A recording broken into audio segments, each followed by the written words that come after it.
Good evening, sir. Good evening, Andy. Good evening, everyone. Good evening, sir. Thank you. Good evening, sir. Good evening, brother. Thank you for the initiative, brother. Thank you for translating the question paper. My pleasure, sir. Thank you. I'm sure you have enjoyed translating it. Yeah. And continue to do it. Continue. Simon garu. Good evening, sir.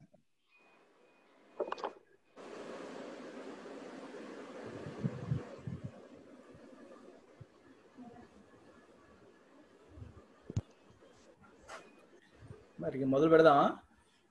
Okay sir. Ribbon cutting అయిపోయినట్టేనా? అయిపోయింది.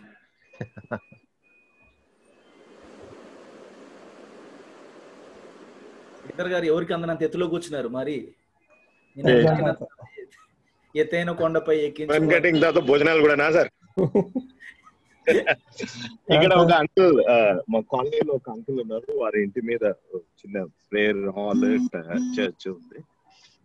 So వారిని visit చేయడానికి వచ్చి అట్లనే వాళ్ళ church లో prayer చేసి బయట class. Amazing. Good. I like it.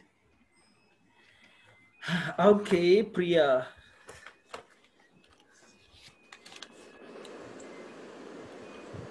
ప్రియమైన వార్లారా,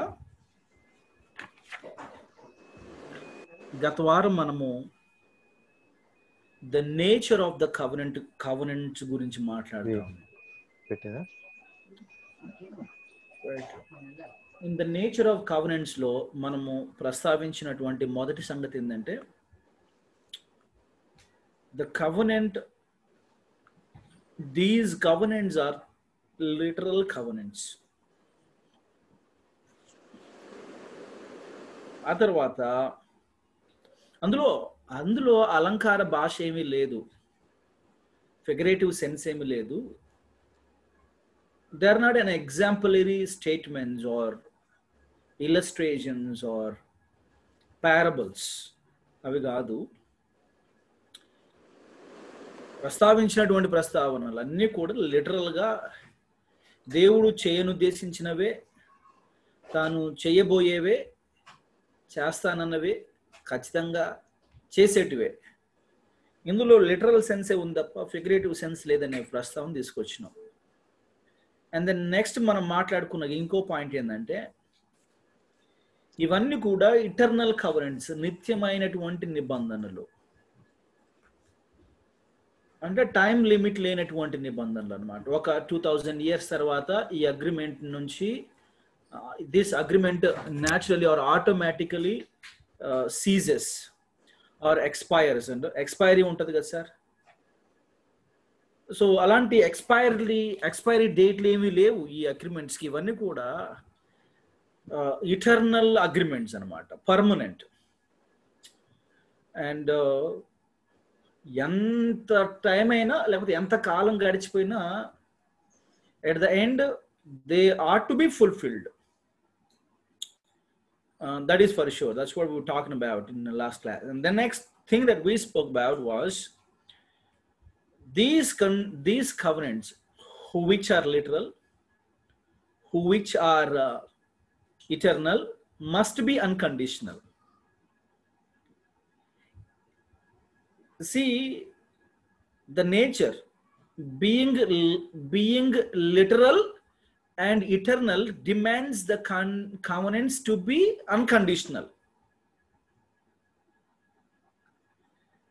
అవి నిత్యమైన, అక్షరార్థమైన, నిత్యమైనటువంటి నిబంధనలు అన్నప్పుడే అవి ఖచ్చితంగా అన్కండిషనల్ కవెనెంట్స్ అని మనం ఒప్పుకోవాలి. ఎందుకంటే ఆ కవెనెంట్స్ ను పొందుకున్నటువంటి వారు ఎవరితోనైతే ఆ కవెనెంట్స్ ను చేయబడ్డాయో వాళ్ళు లేరు, పోయిండ్రు ఆల్రెడీ. మళ్ళీ ఎవరితో ఒప్పందాలు జరిగినాయో వాళ్ళు పోయిన తర్వాత వాళ్ళొక్కలే కాదు, వాళ్ళ తర్వాత 100 తరాలు పోయినాయి, హండ్రెడ్స్ ఆఫ్ జనరేషన్స్ పోయినాయి. అయినా ఆ కవనెంట్ ఒప్పందాలు అన్ని కూడా నెరవేరుతాయి అని ఎలా నమ్మడం సాధ్యం అంటే because they are unconditional. The unconditional element is the evidence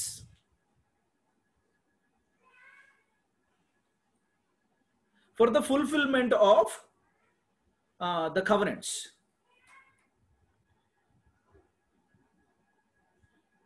So that's what we're talking about.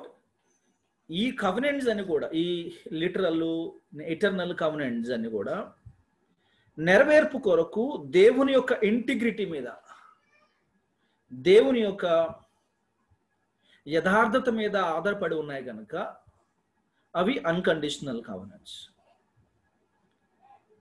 ఇవన్నీ కూడా ఐ విల్ కేటగిరీలో పడేవి కాబట్టి ఇవన్నీ unconditional covenants. If you will లేకపోతే ఇఫ్ యూ విల్ అనే ఫ్రేజ్లో లేకపోతే అనే రూల్లో పడుంటే then they become conditional covenants. Therefore though literal but not eternal. Moving on, the next final attribute లేదా నేచర్ ఆఫ్ దిస్ కవనెంట్స్ ఏంటంటే all these covenants were made with covenant people Israel. ఈ covenants అన్నిటికీ హక్కుదారులు, వారసులు, recipients, direct recipients ఎవరంటే ఇజ్రాయేలీయులు.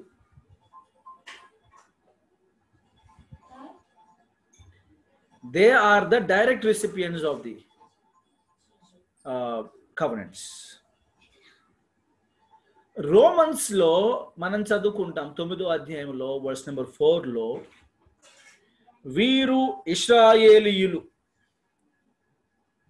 నిబంధనలు వీరివి అని దాదాపు ఒక 9 ఎలిమెంట్స్ అక్కడ చెప్తాడండి.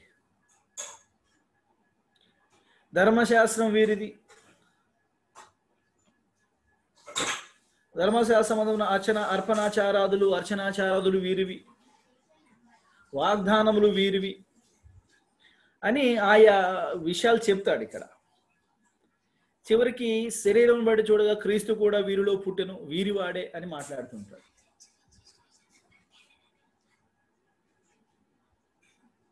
చెప్తా ఉంటాడు.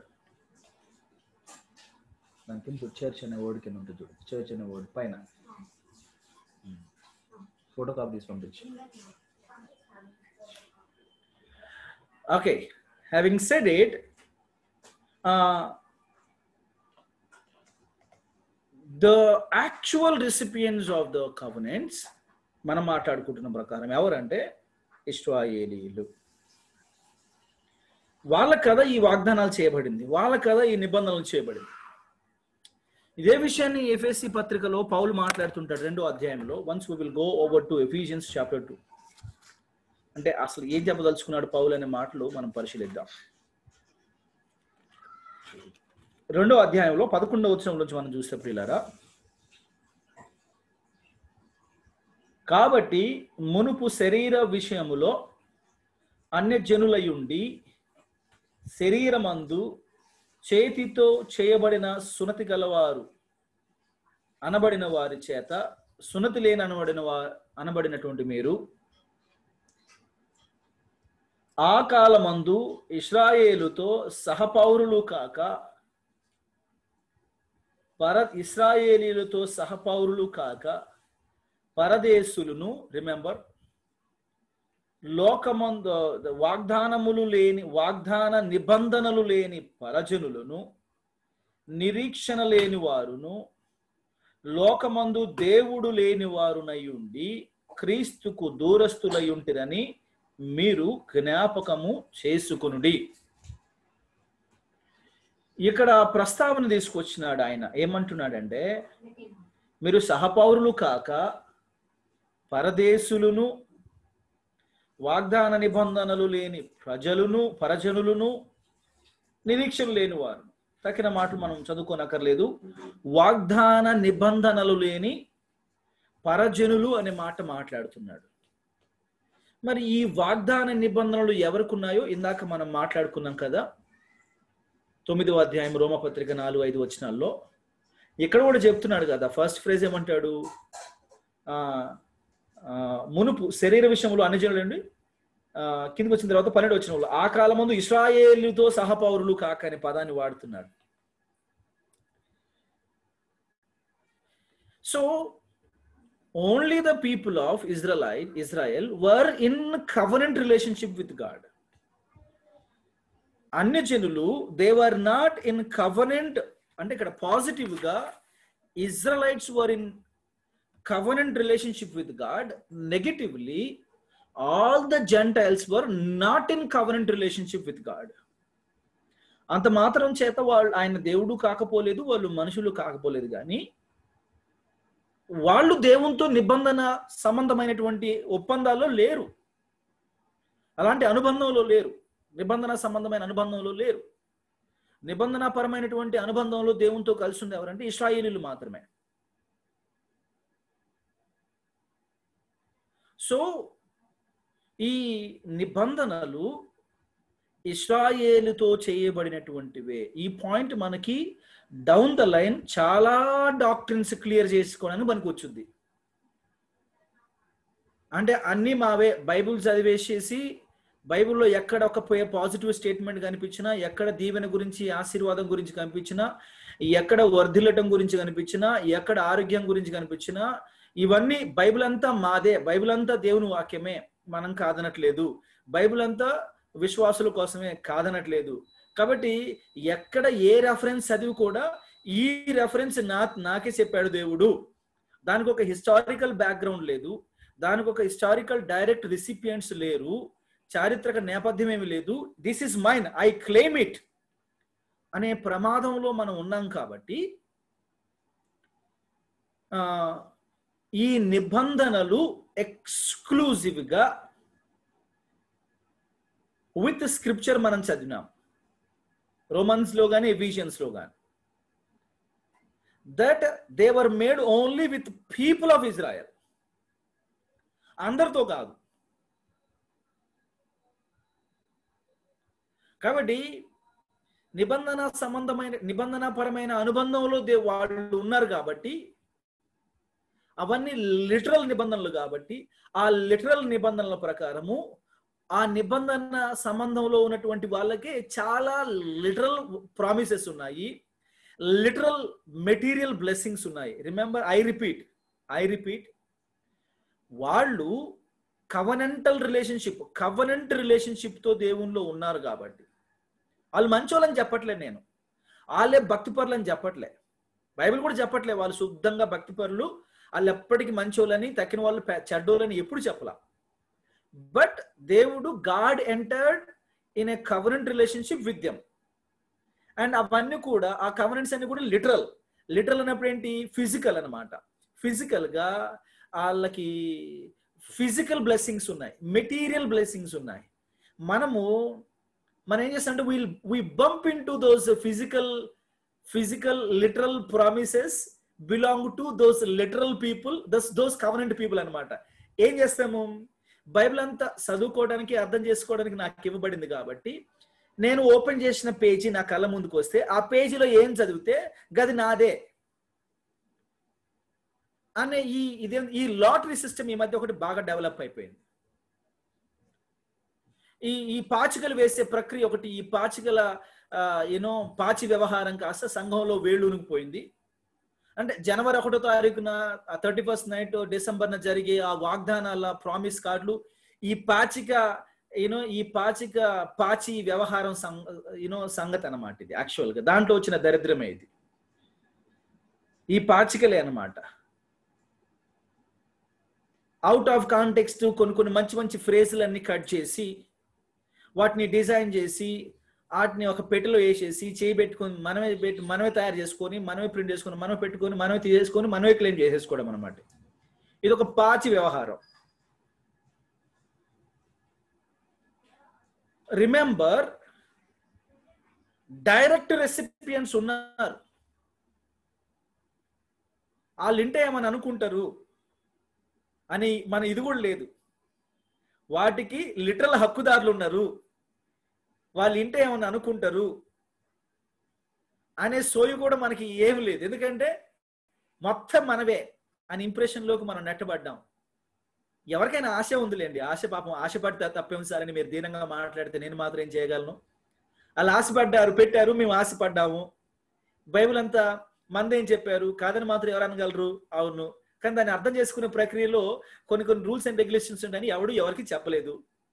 సో మేము ఫేస్ వాల్యూ మీద తీసుకుని అంతా మా కొరకనే ఆశపడ్డాము. ఈవేళ వచ్చి మా ఆశని మీరు నిరాశ చేస్తున్నారు. This is the problem. But let's move on, ఇంకొంచెం ముందుకు వెళ్ళే ప్రయత్నం చేద్దాం. The importance of Abrahamic covenant.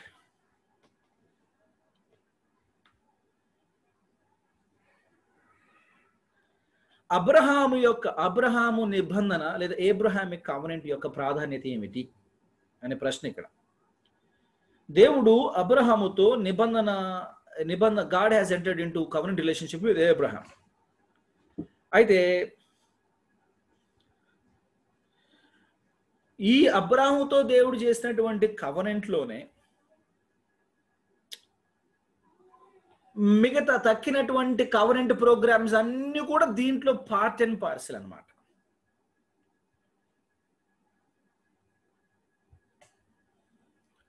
ఈ అబ్రహాముతో చేసినటువంటి కవెనెంట్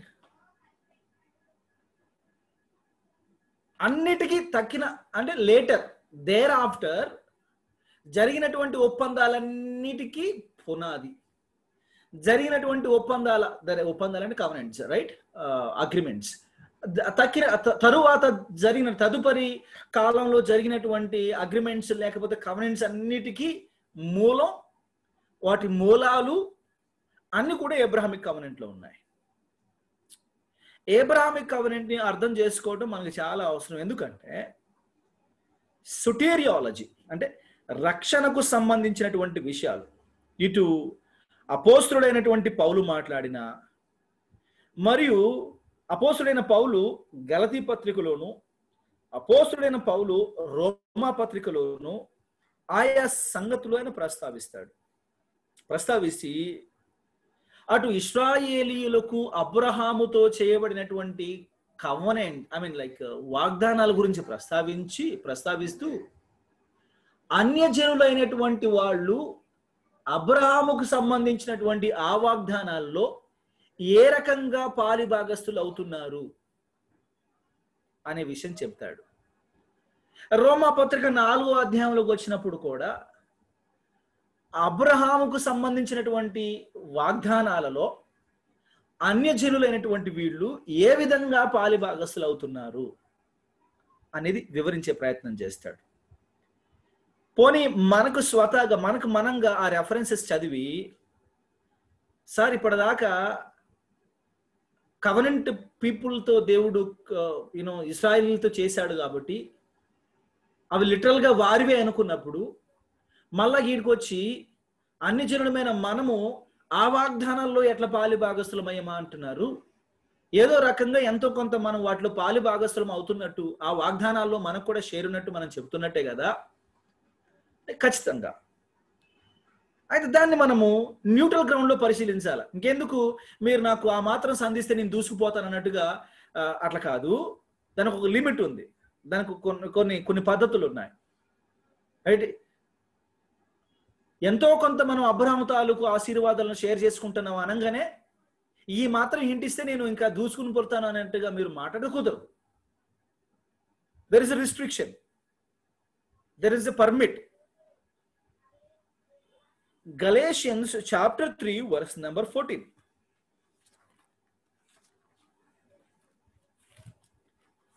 లేఖనాలు తిరగేయండి, మరి ఊర కూర్చున్న ఆవులింతలు వస్తాయి.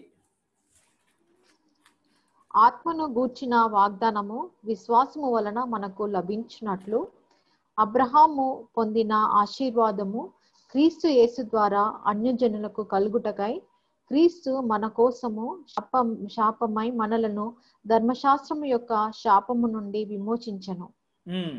ఇందును గూర్చి మ్రాను మీద వ్రేలాడిన ప్రతి వాడును శాపగ్రస్తుడు అని వ్రాయబడి ఉన్నది. ఇక్కడ ఆత్మను గూర్చిన వాగ్దానము విశ్వాసము వలన మనకు లభించునట్లు అబ్రహాము పొందిన ఆశీర్వచనము యేసుక్రీస్తు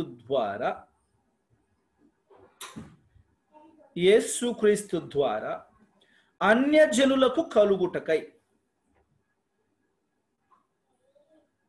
అబ్రహాము తాలూకు ఆశీర్వాదాలు అన్యజనులకు కలిగే ప్రక్రియలో ఎవరి మధ్యవర్తి అండి? ఎవరి ద్వారా అన్యజనులకు అబ్రహాము తాలూకు దీవెనలో పాలుంటుంది చెప్పండి? ఎవరి ద్వారా?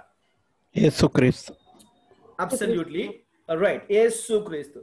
దాన్ని మనము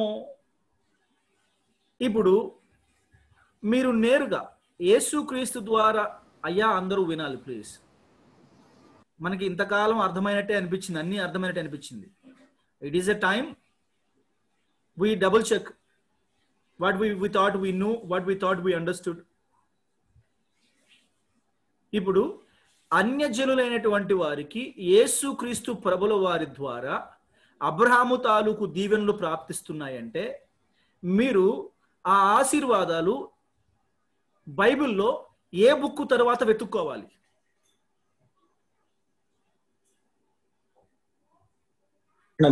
ఆఫ్టర్ గాస్పెల్స్. దేవకుమార్ గారు అన్నారు ఆఫ్టర్ గాస్పెల్స్ అన్నారు. ఎందుకంటే గాస్పెల్స్ ఎండింగ్ లోనే కదా సార్ శివకాలం అంతా అయిపోయింది. True sir, true. ఇంకెవరో మాట్లాడినట్టు అనిపించింది. జెనసిస్ అపోస్తలుల బోధ అండి. యా, ఆఫ్టర్ గాస్పెల్స్ అంటే యాక్ట్స్ అనుకోవచ్చండి. జెనసిస్ కాదు sir. Okay. After Gospels, you can, to be precise, you can say from the book of Acts. If you still want to be very precise, you can say from the epistles. పత్రికల ద్వారా. ఎందుకంటే యోహాను శుభవార్త దాటిన తర్వాత అపోస్తలుల కార్యం అనేది ఇది ఒక ట్రాన్సిషనల్ పీరియడ్. యాక్ట్స్ అనేది ట్రాన్సిషనల్ పీరియడ్. మీరు థియోలాజియన్స్ కాబట్టి మీతో మాట్లాడుతున్నాను నేను. అంటే సాధారణంగా బయటికి వెళ్ళి జనానికి చెప్తే ఇవి అర్థం కావు. ఊకో ఇవన్నీ ఎందుకు చెప్తున్నావు, బైబుల్ ఏముందో అది చెప్పంటారు వాళ్ళు. అంతే కదండి, ట్రాన్సిషనల్ పీరియడ్ ఇవన్నీ అవసరం మాకు. అర్థమయ్యేటట్టు చెప్తే చాలు. అది ఇవన్నీ మాకెందుకు, ఇది ట్రాన్స్లేషనల్ పీరియడ్ అని ఏడుంది బైబుల్లో అన్నట్టు వాళ్ళు కొట్టి పడేస్తారు, విలువ ఇవ్వరు. అందుకని ట్రాన్సిషనల్ పీరియడ్ అంటే యాక్ట్స్ బుక్ ఆఫ్ యాక్ట్స్ మనం ప్రైమరీగా ఎలా చూడాలంటే ట్రాన్సిషనల్ పీరియడ్ గా చూడాలి సార్.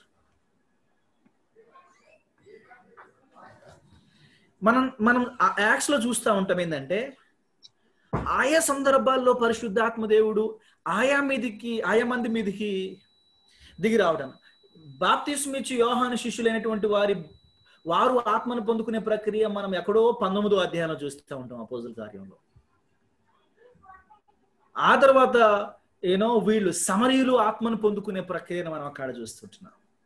కొర్నేలు కుటుంబ సభ్యులు ఆత్మను పొందుకునే ప్రక్రియను ఎన్నిసార్లు ఆల్రెడీ 2వ అధ్యాయంలో దిగుండన్నారు కదా. మళ్ళా 2వ అధ్యాయం దిగిన తర్వాత మళ్ళీ ఇదంతా ఏంది, ఇన్నిసార్లు రిపీట్ అండి, ఇన్నిసార్లు ఎందుకు దిగిండు అంటే ఇప్పుడు కూడా వీళ్ళు కరిస్మాటిక్స్ యొక్క ఆర్గ్యుమెంట్ ఏంది ఏంటంటే అపోస్తలుల చేతుల నుంచి ప్రార్థించగానే ఆ సమరయుల మీదకి దిగిండు దేవుడు, పరిశుద్ధాత్మ దేవుడు.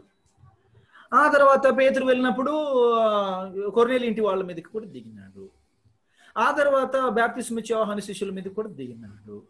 ఈ ఇన్స్టాన్సెస్ అని తీసుకునింది ఈ రోజు మేము ప్రార్థన చేస్తున్నాం పరిశుద్ధాత్మ దేవుడు మీ మీదకి దిగి వస్తాడు అంటానికి వీళ్ళకి ఆధారాలు ఏంటి? యాక్ట్స్ లో జరిగినటువంటి ఈ 2-3 ఎగ్జాంపుల్స్ ఉన్నాయి కదా, ఇన్సిడెంట్స్. వాటిని బేస్ చేసుకొని వీళ్ళు ఈనాటికి కూడా మేము ఆత్మను తీసుకురాగలుగుతాం, ఆత్మని కుమ్మరించగలుగుతాం అనమాట. ఆత్మని మీ మీదకి దిగి వచ్చేటట్టుగా మేము ఆజ్ఞాపించగలుగుతాం. ఆత్మని మీ మీదకి ఎవడో గారడి వాడు అడుగుతాడు కదా, అపోస్తలుని అడుగుతాడు, అన్నాకి ఇది మంచిగుంది నాకు కూడా ఈరి అన్నట్టుగా అడుగుతాడు కదా. నీకు ఎంత డబ్బు కావాలంటే మీకు ఎంత కావాలంటే అంత ఇస్తా అన్నా, ఈ పవర్ ఏదో నాకు కూడా ఇరనే ఊకో, ఇది పవర్ కాదు, మనుషులు దేవుడు. Pay in dollars, then we discuss. So having said it, acts మనం ఎలా చూడాలంటే ట్రాన్సిషనల్ పీరియడ్ గా చూడాలా. ట్రాన్సిషనల్ పీరియడ్ చూసినప్పుడు ఈ ప్రాబ్లమ్స్ అన్ని మనకు సాల్వ్ అవుతాయి. అండ్ ఇప్పుడు పాతది అనబడినటువంటి ఒక నిబంధనలో నుండి క్రొత్తది అనబడినటువంటి ఒక నిబంధనలోకి జరుగుతున్నటువంటి దాన్ని ఏమంటారు, చేంజ్ ఆఫ్, ఏమంటారు సార్ దాన్ని, space, what ever you call it, best word supply చేయగలిగితే చేయండి. ఎస్, సంధికాలం అండి. దాన్ని నేను తెలుగులో ఆల్రెడీ ట్రాన్స్లేషనల్ పీరియడ్ అన్నాను. ట్రాన్సిషనల్ పీరియడ్ మసాలా కాదన్నా, మెటామార్ఫోసిస్. మెటామార్ఫోసిస్ అన్నారు సార్. మెటా అంటే after. Okay, yeah, fine, you can say that also. So having said it, అపోస్తుల కార్యాల నుంచి మనం చాలా జాగ్రత్త, ఈవెన్ ఫండమెంటల్, మనలాంటి ఫండమెంటల్ ఇవాంజలిక్ బ్యాక్గ్రౌండ్ లోంచి వచ్చినటువంటి వాళ్ళు కూడా ఎందుకు పొరబడుతున్నారంటే, షేక్ అవుతున్నారంటే, ఇట్లా 4 సందర్భాలు ఉన్నాయి సార్. మరి ఇక్కడ దిగిండు పరిశుద్ధాత్మ దేవుడు, అక్కడ దిగిండు. ఆల్రెడీ 2వ అధ్యాయంలో పర్మనెంట్ గా దిగొచ్చునని చెప్పుకున్నాం కదా. మళ్ళీ 2వ అధ్యాయం దిగొచ్చిన తర్వాత మళ్ళీ వీళ్ళు ప్రార్థన చేయు, వీళ్ళు నమ్మినాక, వాళ్ళు నమ్మిండ్రంట, చాలా కాలం అయిందంట. ఆత్మను పొందుకోవడం అంటే ఏంటో వీళ్ళకి తెలియదంట. ఫిలిప్ వెళ్ళాడు, వాళ్ళకి సువార్త ప్రకటించాడు, నమ్మారు, అయినా వాళ్ళ ఆత్మను పొందుకోలేదు. ఇది ఎలా సాధ్యము? ఈ ప్రశ్నలు ఉన్నాయన్నమాట. ఈ ప్రశ్నలు. సో మరి అవేళ వాళ్ళు క్లెయిమ్ చేసి వాళ్ళ ద్వారా దిగినట్టే ఈవేళ కూడా జనం పెద్ద పెద్ద వాళ్ళ ద్వారా దిగుతున్నాడనే ఇంప్రెషన్ లోకి బలంగా ఎదుర్కోలేకపోతున్నారు. డోంట్ వరీ, అవసరం సందర్భాన్ని బట్టి మనం వాటి గురించి మాట్లాడుకోగలం. నా ప్రస్తావన ఇంతవరకు ఏంటి అయ్యా అంటే, కవనెంట్ ఏబ్రహాం తాలూకు ఆశీర్వచనాలు యేసుక్రీస్తు ప్రభుల వారి ద్వారా అన్ని జనులకు లభిస్తున్నాయని ఇందాక 3:14 గలేషియన్స్ 3:14 మనం చదివినాం. అప్పుడు నేను అడిగాను, ఈ యేసుక్రీస్తు వారి ద్వారా దీవెనలు అన్ని జనులకి కలగాలి అంటే ఏ బుక్ నుంచి అంటే, ఖచ్చితంగా అందరూ దాదాపుగా అపోస్తుల కార్యం నుంచి సార్, శిలువ మరణం తరువాత అన్నారు. That is absolutely fine. పరిస్థితి అదైనప్పుడు మీరు ఇర్మియా గ్రంథం ఓపెన్ చేసి మీరు వెనక్కెళ్ళి యెషయా గ్రంథం ఓపెన్ చేసి, ద్వితీయోపదేశ కాండం ఓపెన్ చేసి, నిర్గమాకాండం ఓపెన్ చేసి, లేవియాకాండం ఓపెన్ చేసి అవి చదువుతూ, యెహెజ్కేలు గ్రంథం ఓపెన్ చేసి అవి చదువుతూ, అక్కడ నుంచి మేము ప్రామిసెస్ క్లెయిమ్ చేస్తామంటే, అక్కడ ప్రస్తావించబడినటువంటి ఆశీర్వచనాలు, అక్కడ ప్రస్తావించబడినటువంటి దీవెనలు మేము క్లెయిమ్ చేస్తామంటే అది సాధ్యమేనా?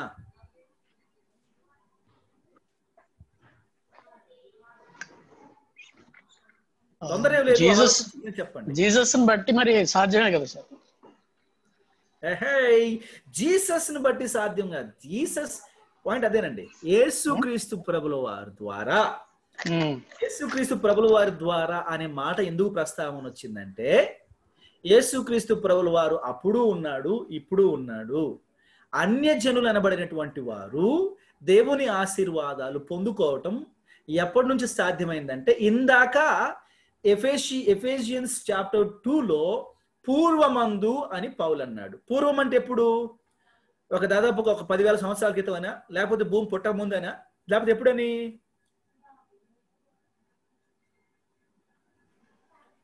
పూర్వం అంటే ఎప్పుడని?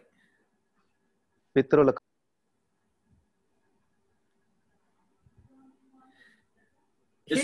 సార్.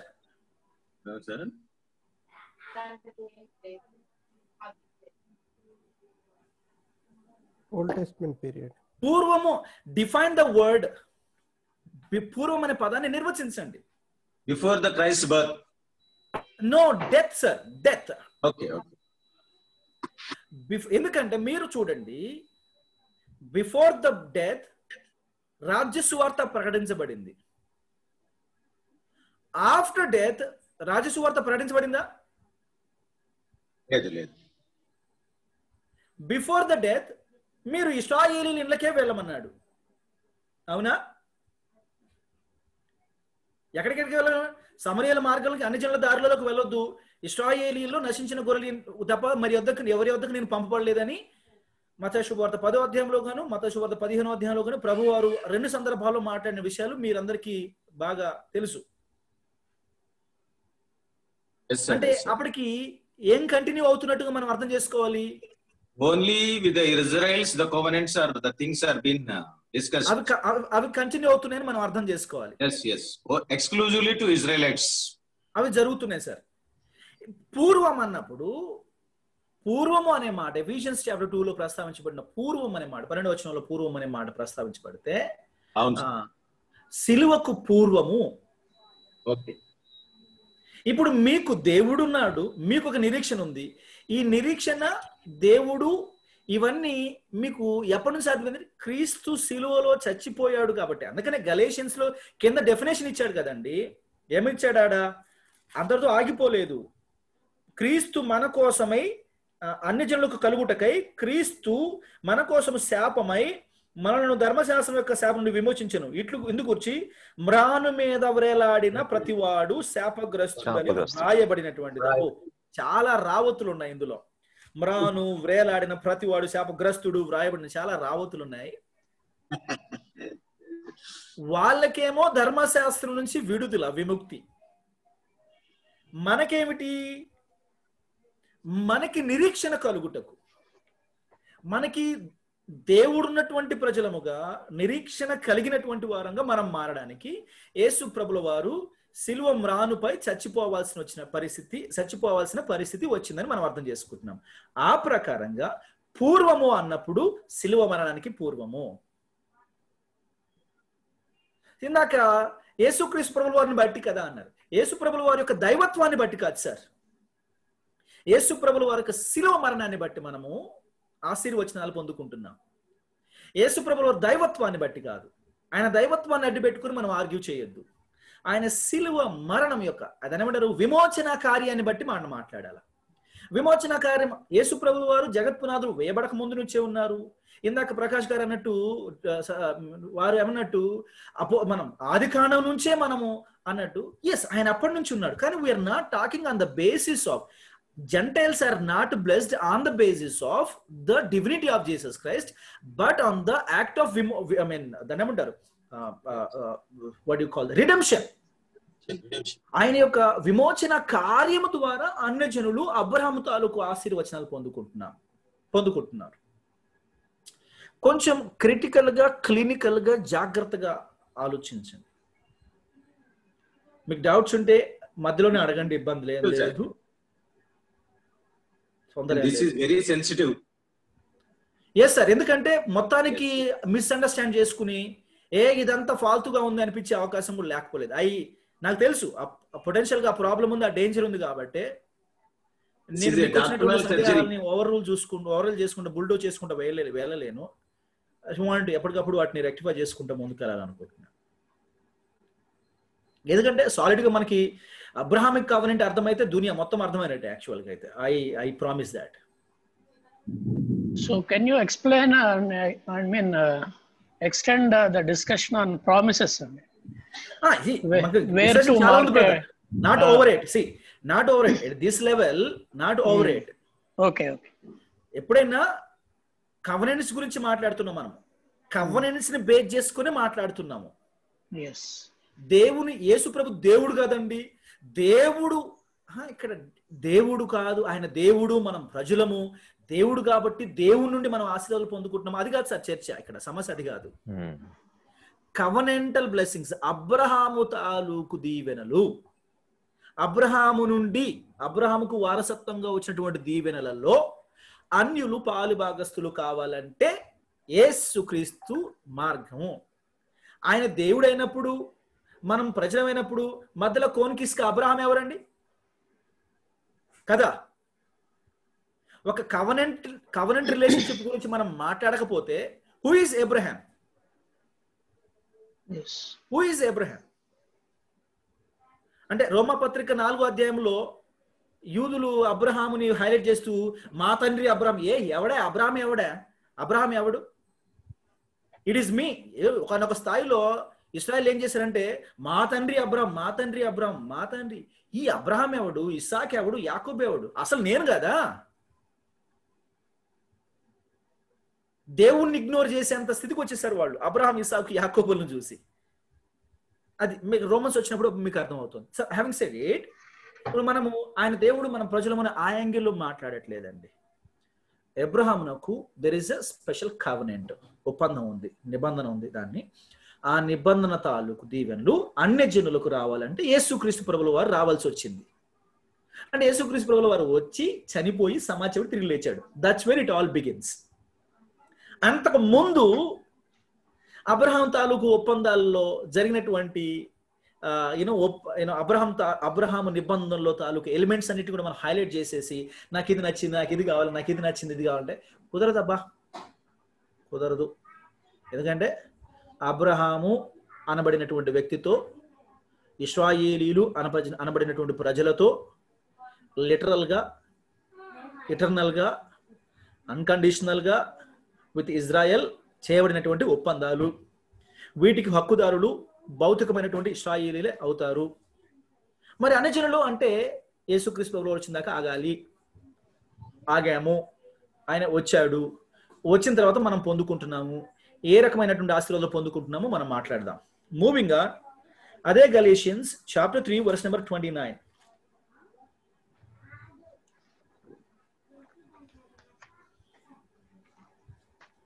మీరు క్రీస్తు సంబంధులైతే ఆ పక్షమందు అబ్రహాము యొక్క సంతానమై ఉండి వాగ్దాన ప్రకారము వారసులై ఉన్నారు. అది లెక్క.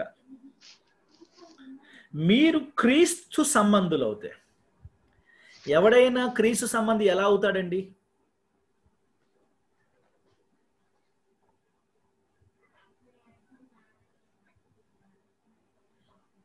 మీరు క్రీస్తు సంబంధులు అయితే అనే పదం వాడాడు. ఎవడైనా క్రీస్తు సంబంధి ఎలా అవుతాడు? ఆయన విమోచన కార్యంలో పాలిభాగస్తుడైతే. Absolutely right. మీరు ఆలోచించి చెప్పండి, తక్కిన వాళ్ళు కూడా. చర్చ విలువైనటువంటిది. ఆలోచించి మీ సమాధానం చెప్పండి. ఇప్పుడు ఈ దీన్ని ఎలా అర్థం చేసుకోవాలండి? అంటే through your of spring all the nations will be blessed అని అబ్రహాం కి ప్రామిస్ చేసిండు కదా. ఇంకా అయిపోలేదు సార్, మనం ఇంకా ఇది Abraham introduction sir. Abraham covenant కి ఇంట్రడక్షన్ సార్ ఇది.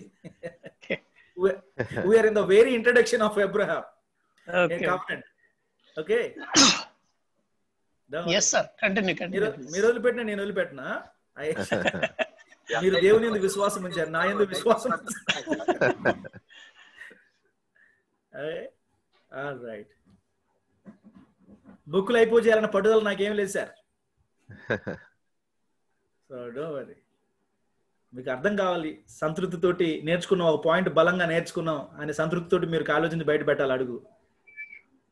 మొత్తానికి బుక్కులు తిరిగేసినవరా భయ అనుకున్నట్టు కాదు. హావింగ్ సెడ్ ఇట్, మీరు క్రీస్తు సంబంధులైతే అనే మాటకి మీరు ఎలా క్రీస్తు సంబంధులు అవుతారంటే ఎవరైతే ఆయన విమోచన కార్యంలో పాలిభాగస్తులు అవుతారు.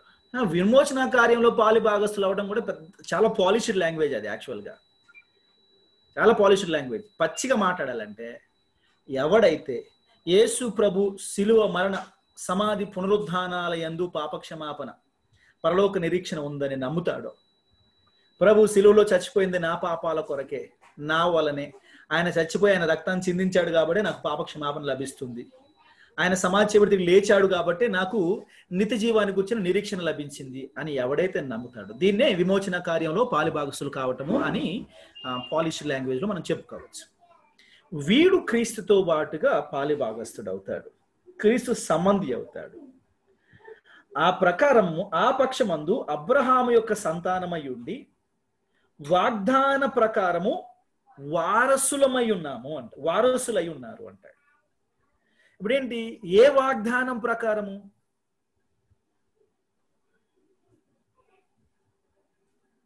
దేవుడు అబ్రహాముకి ఇచ్చిన వాగ్దానం ప్రకారం.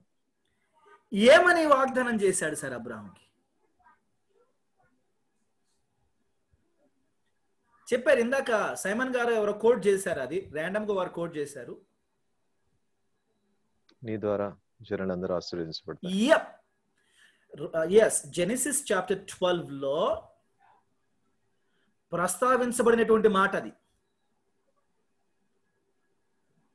ఇప్పుడు భూలోకం యొక్క సమస్త వంశములు అబ్రహాము ద్వారా ఆశీర్వదింపబడటం అనే పాయింట్ గురించి మనం మాట్లాడితే, ఏవండి అబ్రహాము బతుకున్నప్పుడు అబ్రహాము ద్వారా వాళ్ళ సొంత కుటుంబం కాకుండా భూలోకంలో ఇంకెవరైనా ప్రయోజనం పొందారా? ఎస్ ఆర్ నో చెప్పేసాను, సరిపోద్ది. లేదు, ఒప్పుకుంటారు దానికి. ఇస్సాకు ఆయన డేరాలోంచి బయటకు వచ్చిన వాడే కాడు, ఒకేసారి బయటకు వచ్చాడు, నాకు వేట మాంసం కావాలన్నాడు. ఇక దేవుడు అన్నాడు, నువ్వు లోపల ఉండే మంచిది, లోపలికి పో అన్నాడు. రైట్. సో అంటే ఆయన గురించి సారీ ఆయన ద్వారా లోకానికి ఏం ఆశీర్వాదం కలిగినట్టుగా మనకు అనిపించట్లేదు. మూడవది యాకోబు గురించి మనం మాట్లాడుకుంటే ఆయన కాడ చాలా కథలు ఉన్నాయి. సో ఆయన ద్వారా లోకానికి ఏం ఆశీర్వాదం కలిగినట్టు మనకు అనిపించట్లేదు. ఫైన్. ఓవర్ అండ్ ఓవర్ పైకి వెళ్ళిపోండి. యేసుక్రీస్తు ప్రభులు వారు వచ్చేంత వరకు ఇందాక మనం గలతీ పత్రికలో చదువుకున్నట్టుగా అన్య జనులు అనబడినటువంటి వారికి ఏదైనా ప్రయోజనం కలగాలి ఇశ్రాయేలీల కంటే, ఆ వేళ ప్రభువారు 4వ అధ్యాయం యోహాను సువార్తలో నీళ్లు చేదుకోవడానికి వచ్చిన అమ్మాయి పేరు ఏం పేరండి? సమరయ స్త్రీ. బాగా పరిచయం ఉన్నలాగా చెప్తున్నారు. సమరయ స్త్రీ మెస్సియా అనేది ఆమె కన్ఫర్మ్ చేసింది కదా సార్. అంటే నువ్వు మెస్సియా నమ్ముతున్నానని the one who has recorded in the Bible. Amazing. అయితే యాజ్ ఎ జెంటైల్ రక్షణ కిందకి వచ్చిన తర్వాత రక్షణ యూదులలో నుండి కలుగుతున్నది అనే ఫ్రేజ్ ఒకటి ఉంది, చూశారు సార్ అక్కడ? అవును సార్, అవును. రక్షణ యూదులలో నుండి కలుగుతున్నది, కలగాలి కూడా. ఒకనొక దినము రాబోచున్నది, కాలము రాబోచున్నది. అప్పుడు మీరు ఆ గెరిజిం పర్వతం గాని మా వాళ్ళు ఈ యెరూషలేము కొండ మీద గాని ఇంకా ఆరాధించరమ్మా. ఆరాధించేవారు ఆత్మతోనూ సత్యముతోనూ ప్రభువుని ఆరాధించవాలని ఆయన కోరుకుంటున్నారు. ఆ కాలము రానోయినది, అది వచ్చేయున్నది అని ప్రభువారు తన గురించి తాను మాట్లాడుకుంటున్నాడు. అవునా? అవును. అది వచ్చేయున్నది అంటే ఎవరి గురించి మాట్లాడుతున్నట్టు? వచ్చే ఉన్నానమ్మా, నీతో మాట్లాడేది నేనే. ఇప్పుడు సంధి వాళ్ళు వీళ్ళని లేదు, అక్కడ ఇక్కడని కాదు. ఆత్మతోనూ సత్యంతోనూ ఎవరైనా ఎక్కడైనా అనే పాసిబిలిటీని ప్రభు వారు ఎక్స్ప్రెస్ చేస్తూ యూదులలో నుండియే కలుగుతున్నది. ఇందాక మనం చదవలేదుగా, నేను ప్రస్తావించాను. రోమా 9:4 శరీరమును బట్టి చూడగా క్రీస్తు కూడా వీరిలో పుట్టెను అంటాడు. అక్కడ సరే, నా మాట ఎందుకండి, వాక్యమే చదువుదాము నేరుగా. First hand word of God is always better. I prefer to read. నా సొంతంగా మాటలు చెప్పేదానికంటే 9:4 సార్. 9:4-5 సార్. 4:5. మీరు ఇశ్రాయేలీలు ఎస్ దత్తపుత్రత్వమును మహిమయు నిబంధనలను ధర్మశాస్త్ర ప్రధానమును అర్చనారాధనలను వాగ్దానములను వీరివి. నేను చదువుతాను చూడండి. వీరు ఇశ్రాయేలీలు, దత్తపుత్రత్వము వీరిది, మహిమయు వీరివి, నిబంధనలు వీరివి, ధర్మశాస్త్ర ప్రధానమును వీరివి, అర్చనాచారాదులు వీరివి, వాగ్దానములు వీరివి, పితరులు వీరివారు, శరీరమును బట్టి క్రీస్తు కూడా వీరిలో పుట్టెను.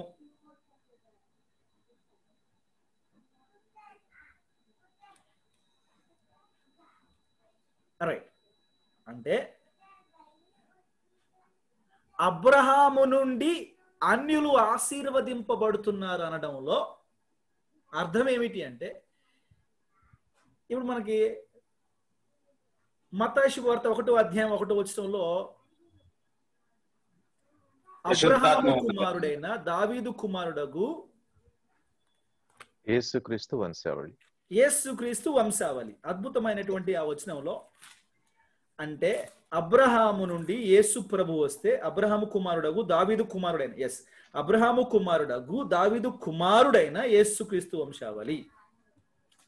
అంటే ఇప్పుడు అబ్రహామునకు దేవుడు ఆదికాండం 12వ అధ్యాయంలో ఇచ్చినటువంటి వాగ్దానం యొక్క నెరవేర్పు అన్యజనులకి it is dispensed to the gentiles through Jesus Christ by his death on the cross of Calvary and burial and resurrection.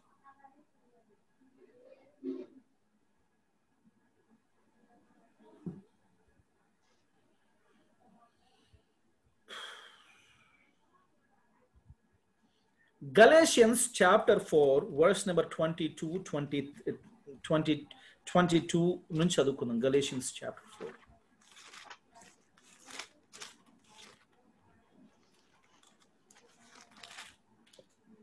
దాసి వలన ఒకడును స్వతంత్రురాలి వలన ఒకడును ఇద్దరు కుమారులు అబ్రహామునకు కలిగిరని వ్రాయబడి ఉన్నది కదా. అయినను దాసి వలన పుట్టినవాడు శరీర ప్రకారం పుట్టెను, స్వతంత్రాలి వలన పుట్టినవాడు వాగ్దానమును బట్టి పుట్టెను.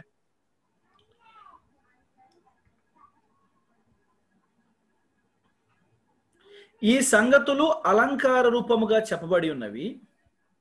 ఈ స్త్రీలు 2 నిబంధనలై ఉన్నారు. వాటిలో ఒకటి సీనాయి కొండ సంబంధమైనదై దాస్యములో ఉండుటకు పిల్లలు కనును. ఇది హాగరు. ఈ హాగరు అనున్నది అరేబియా దేశంలో ఉన్న సీనాయి కొండయే. సీనాయి కొండ అంట. ఎందుకు సార్ సీనాయి కొండ ఎందుకు ప్రస్తావించాడు ఇక్కడ? Sir 10 commandments. You're right. The law ఒక 10 commandments కాదు సార్, లా అనాలి, ఇంకా అంతే, ధర్మశాస్త్రం అనాలి. ఎస్ మీరు అన్నట్టు to be very precise 10 commandments, but సీనాయి కొండ అన్నప్పుడు ద లా అని గుర్తు రావాలి మీకు. ప్రస్తుతం అందున్న యెరూషలేము దాని పిల్లలతో కూడా దాస్యం అందున్నది కనుక ఆ నిబంధన దానికి దీటయి ఉన్నది. అయితే పైనున్న యెరూషలేము స్వతంత్రముగా ఉన్నది, అది మనకు తల్లి. జాగ్రత్త అండి, ఇలాంటి దుర్బోధ తీసుకొని కొందరు వస్తూ ఉంటారు. వీళ్ళు యెహోవా సాక్షులకు సంబంధించినటువంటి ఒక వింగ్ అనుకుంటే, వీళ్ళు దరిద్రులు, చాలా దరిద్రులు వీళ్ళు. సో పరలోకము మన తల్లి, యెరూషలేము మన తల్లి, ఈ బోధ తీసుకుని వస్తారు, కొంచెం జాగ్రత్త. ఇందుకు కనని గొడ్రాలా సంతోషించుము, ప్రసవ వేదన పడని దాన బిగ్గరగా కేకలు వేయము. ఎలయనగా పెనిమిటి గల దాని పిల్లల కంటే పెనిమిటి లేని దాని పిల్లలు ఎక్కువ మంది ఉన్నారు అని వ్రాయబడి ఉన్నది. సహోదరులారా, మనం ఇసాకు వలె వాగ్దానం బట్టి కుమారులమై ఉన్నాము, ఇశ్రాయేలీలు. అప్పుడు శరీరమును బట్టి పుట్టినవాడు ఆత్మను బట్టి పుట్టిన వారిని ఎలాగూ పెట్టెనో ఇప్పుడును అలాగనే జరుగుచున్నది. ఇందును గురించి లేఖనం ఏమి చెప్పుచున్నది? దాసిని దాని కుమారుని వెళ్ళగొట్టుము, దాసి కుమారుడు స్వతంత్రాలి కుమారునితో పాటు వారసుడై ఉండడు. కాగా సహోదరులారా, మనము స్వతంత్రాలి కుమారులమే గాని దాసి కుమారులము కాము. ఇది చదివినంత సులభంగా మీకు అర్థం కాలేదనే విషయం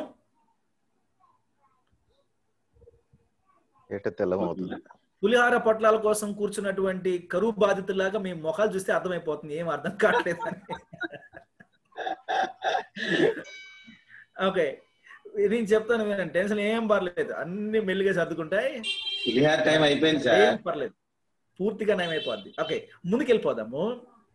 ఇక్కడ ఏం చెప్పే ప్రయత్నం చేస్తున్నాడంటే సార్, ధర్మశాస్త్రము, సీనాయి కొండను గురించి మాట్లాడుతూ ధర్మశాస్త్రం గురించి మాట్లాడుతూ, ధర్మశాస్త్రం కింద ఉన్నటువంటి బ్రతికిన మనం ఎప్పటికీ దాస్యంలో బ్రతికినటువంటి వారమే.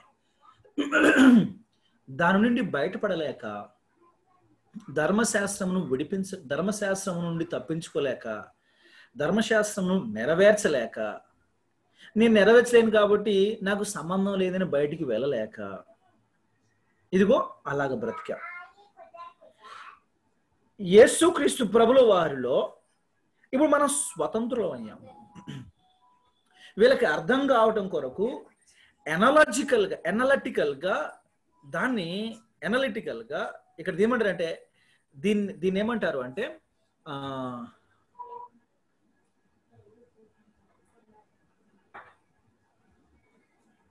అలగరైజేషన్ అంట. అలగరీ అంటారు. యాక్చువల్గా అలగరైజేషన్ కాదు, ఇట్స్ అన్ అలగరీ.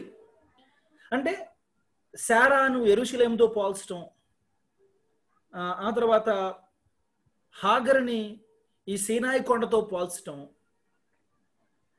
ఇది అలగరీ అంటారు. ఈ అలగరీలు బైబిల్లో ఉన్నాయి. అలగరైజేషన్ వేరే సార్, కొన్ని పదాలు నేను తప్పని పరిస్థితిలో వాడుతున్నాను. Allegorical. This is an allegory. This is different. Allegorization is different. ఇప్పుడు మనం ఇంటర్ప్రెట్ చేసేటప్పుడు అలగరైజ్ చేస్తూ ఉంటారు చాలా మంది. ఇప్పుడు యేసు ప్రభుల వారు సిలువలో దాహం కొన్నాడు అంటే దాన్ని ఇంటర్ప్రెట్ చేయటం ఏంటంటే యేసు ప్రభుల వారు గత రాత్రి నుంచి ఆయన బంధించబడి హింసించబడి కొట్టబడుతూ రాత్రి అంతా ఆయన 5 ట్రయల్స్, 5 అన్ఫేర్ ట్రయల్స్, 5 సందర్భాల్లో ఆయన అటు ఇటు తిప్పబడి మళ్ళీ హేరో దగ్గరికి పంపించబడి తీసుకురాబడి పిలాతు దగ్గరికి వచ్చి అన్న కయప వాళ్ళ దగ్గరికి వెళ్ళి ఇలా 5 అన్ఫేర్ ట్రయల్స్ జరిగి రాత్రంతా నిద్ర లేక అలసటతోటి ఆహారం లేక నీరు లేక బాగా అలసిపోయి శరీరంలో రక్తమంతా దెబ్బలకి రక్తమంతా పోయి డీహైడ్రేషన్ అయిపోయి ఆయన ఒక రకమైనటువంటి జ్వరంతో బాధపడుతూ నాలుక పెరుసగట్టుకోపోయి తడారిపోయి ఆయన దాహం కొన్నాడు అనేది యాక్చువల్ ఇంటర్ప్రిటేషన్. దాన్ని అలగరైజ్ చేస్తే ఎలా ఉంటుంది అంటే ఆయన యేసుక్రీస్తు ప్రభుల వారు కోరుకుంటే అప్పటికప్పుడు వర్షాన్ని కురిపించే ఆయన నీళ్లు తాగగలడు. అప్పటికప్పుడు భూమిని చీల్చి నీలధారను ఆయన తీసుకోగలడు. అయినా సరే ఇదిగో నేను దప్పికొనుచున్నాను అంటే ఆయన దాహము అది నీళ్ళ కొరకైన దాహం కాదు, ఆత్మల కొరకైన దాహము. ఆయన నీ ఆత్మ కొరకు దాహం కొనుచున్నాడు అని మళ్ళీ ఎక్కడికి ముడిపెట్టి ఈ సమర స్త్రీతో మాట్లాడుతూ అమ్మా నాకు కొన్ని నీళ్ళు కావాలంటాడు. ఆ చర్చ్ అంతట్లో కాన్వర్జేషన్ లో ఆయన నీళ్ళు అడగడం స్టార్ట్ చేసిన దగ్గర నుంచి మిగతా ఎక్కడ చూసినా గానీ ఆయన నీళ్ళు తాగినట్టుగా చెప్పబడలేదు. ఆమె నీళ్ళు ఇచ్చింది లేదు, ఏం తాగింది లేదు, ఆయన ఆ ప్రస్తావన లేదు. కాబట్టి ఆయన దాహం తీరిపోయింది. సమరయ స్త్రీ రక్షింపబడటంతోనే, మారు మనసు పొందటంతోనే, గ్రహింపులోకి రావటంతోనే ఆయన దాహం తీరిపోయింది. ఇదిగో అట్లాంటి దాహమే ఈ రాత్రి నీ కొరకు కలిగి ఉన్నాడు. మరి నీవు యేసుక్రీస్తు ప్రభుల వారిని నమ్ముకోవడానికి సిద్ధంగా ఉన్నావా? దేవుని స్తోత్రం, hallelujah. This is what allegorization is. David గారు చాలా సీరియస్ గా రాసుకున్నారు. చివరిలో అల్గరైజేషన్ అనగానే వామ్మో ఇది అల్గరైజేషన్.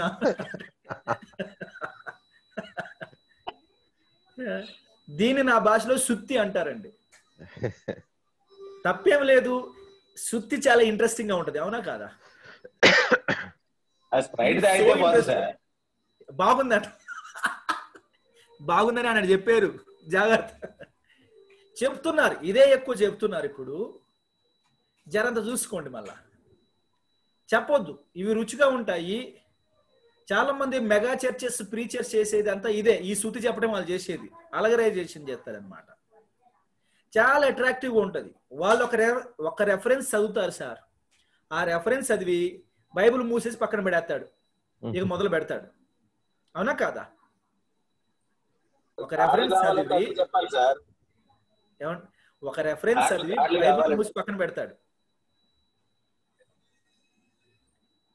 అలా నాన్ స్టాప్ గా 1 గంటన్నర 2 గంటలు మాట్లాడతాడు.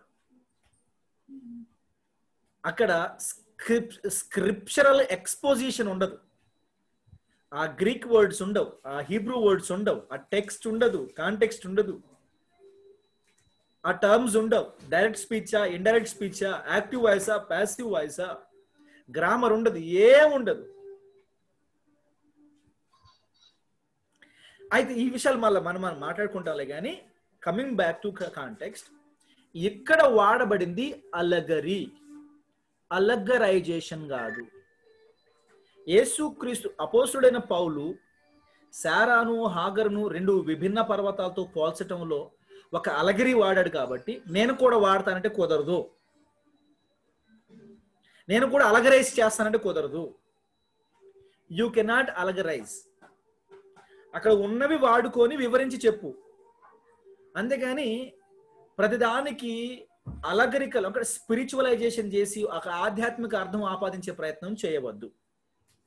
ఇప్పుడు ధర్మశాస్త్రం అనేది మనల్ని దాస్యంలోకి నెడితే క్రీస్తు ప్రభుల వారు మనల్ని స్వతంత్రులను చేశాడు అనేది ఈయన చెప్పే సారాంశం ఇక్కడ.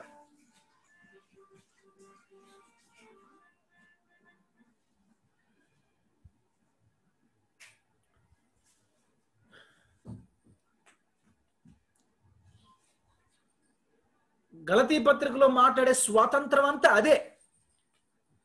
దరిద్రం ఏంటంటే మనోళ్ళు చాలా మంది ఇండిపెండెన్స్ డేకి రిపబ్లిక్ డేకి వాడుకుంటా ఉంటారు.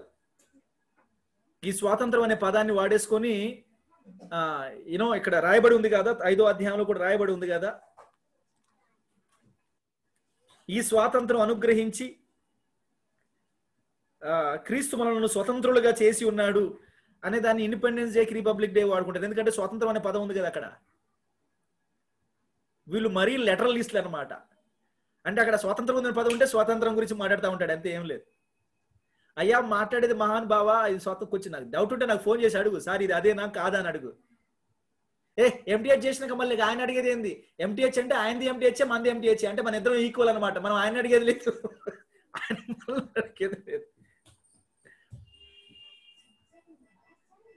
అంటే నాది కూడా ఎంటీహెచే, నాది కూడా ఎంటీహెచే, మీది కూడా ఎంటీహెచ్ 4 రోజులు ఆగితే.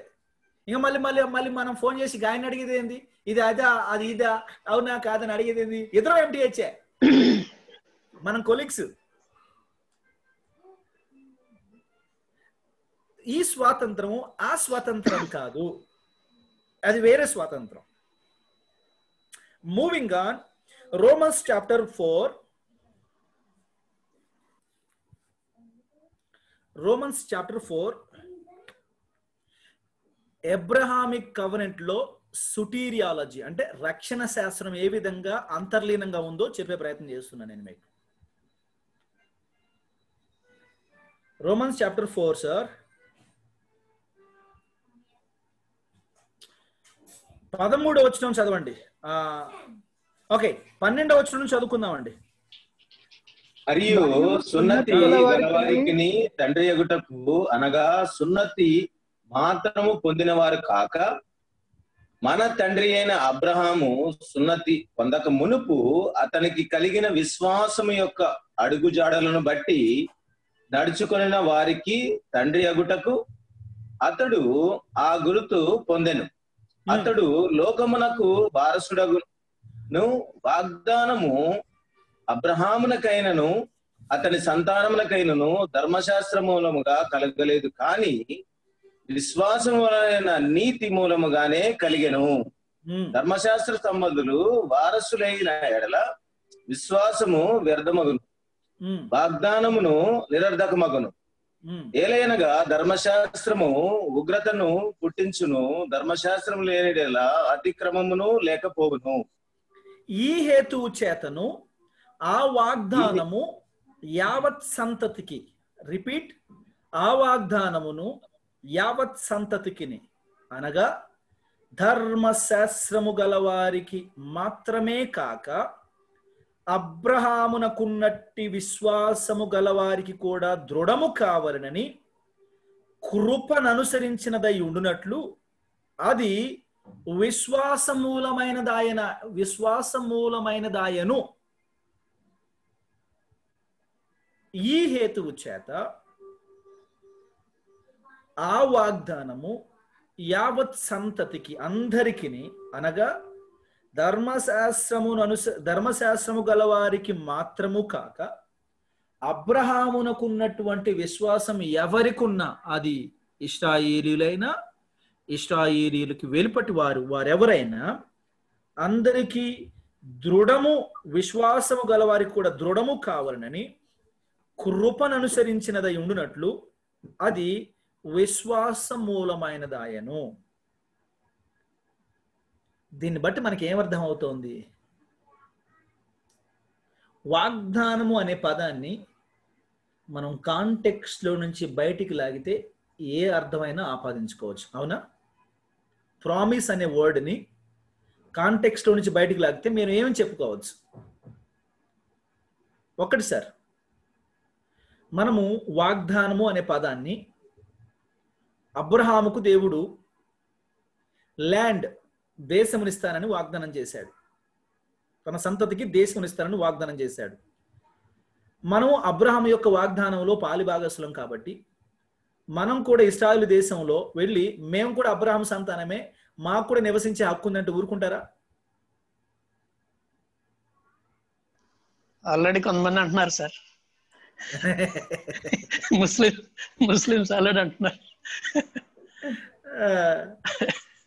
వాళ్ళకే కుదరట్లేదు అంటే ఎంతో కొంత ఇస్మాయిల్ దగ్గర వాళ్ళు కదండి వాళ్ళకి. అవును కదా, మనతో పోల్చుకుంటే వాళ్ళు ఇంకా దగ్గర వాళ్ళు కదా ఇస్మాయిలీలు. సో సమస్య ఏంది? అంత కుదరదు, అయిపోయింది. ఇసాకే ఇస్మాయిలే. మీ పని మీరు చూసుకోండి, మా పని మేము చూసుకోండి. కుదరదు. నెంబర్ 2, ఇప్పుడు సింహాసనము ఇశ్రాయేలీయులకి దేవుడు నిత్య సింహాసనాన్ని వాగ్దానం చేశాడు. మనము రాజు కొరకు are we waiting for a king who is going to rule us?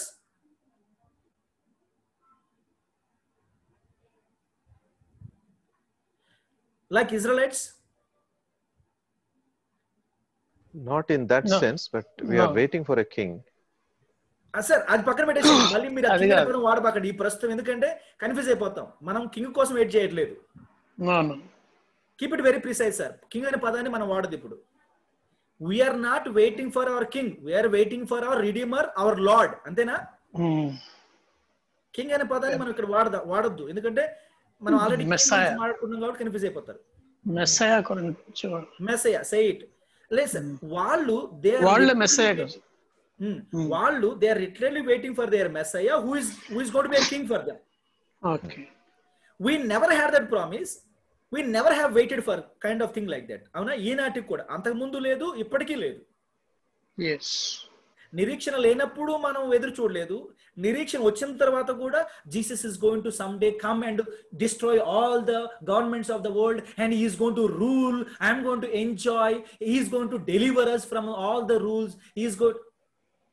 ఇశ్రాయేలీలు ఈ రోమన్స్ నుంచి, ఈ అరేబియన్స్ నుంచి, ఈ పాలస్తీనియన్స్ నుంచి, ఈ హమాస్ వాళ్ళ నుంచి మా మెస్సయ్య వచ్చి వీళ్ళందరినీ కూడా ఉక్కుపాతంతో తొక్కేసి వీళ్ళందరినీ చంపేసి మా దేశాన్ని మాకు ఇస్తాడు, మమ్మల్ని పరిపాలిస్తాడని మనం ఎదురు చూడట్లేదు కదా. నిరీక్షణ లేనప్పుడు ఎదురు చూడలేదు, నిరీక్షణ వచ్చిన తర్వాత ఎదురు చూడం మనం.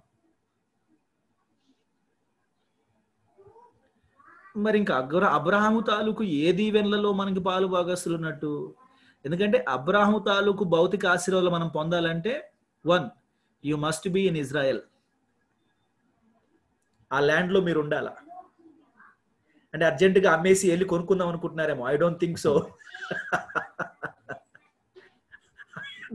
అట్లా కుదరదు.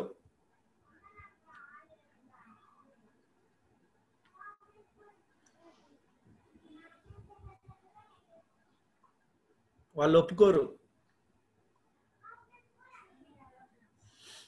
Having said it, అన్యజనులమైనటువంటి మనము అబ్రహాము ద్వారా ఎలాంటి ఆశీర్వచనాన్ని పొందాము అంటే,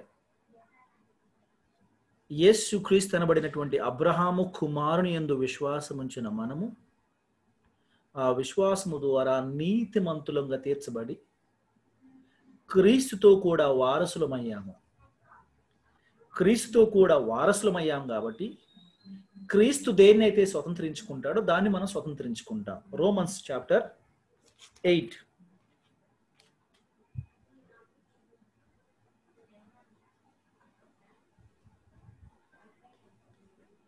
17, verse number 17. And if children, then heirs of God, and joint heirs with Christ, if so be that we suffer with him, that we may be also glorified together. అదేంటి లెక్క. ఆయన suffer అయ్యి మహిమ పొందుకున్నాడు కాబట్టి మనం కూడా దేవుని వారసులము, ఆయన పిల్లలం కాబట్టి ఆయన వారసులము. ఆయనతో కూడా మనం ఆయన శ్రమపడినట్టే మనం కూడా ఆయనతో కూడా శ్రమపడిన యెడల ఆయనతో పాటు మహిమ పొందుతాము.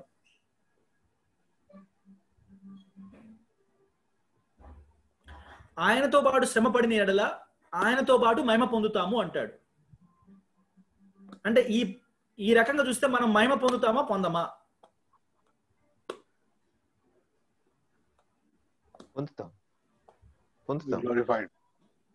మనం ఎప్పుడు శ్రమ పడుతున్నాం ఆయనతో మాట్లాడండి సార్. ఎస్,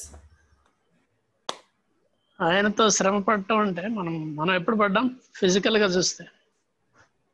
మరి మనం మహిమ పొందుతామంటారా పొందమంటారా? అదైతే కాదని ఏం లేదు సార్. లేకపోతే ఎట్ట మరి అది అసలు అది కావాలి, మరి ఇదేదో కొంచెం తేడా కొడుతుంది.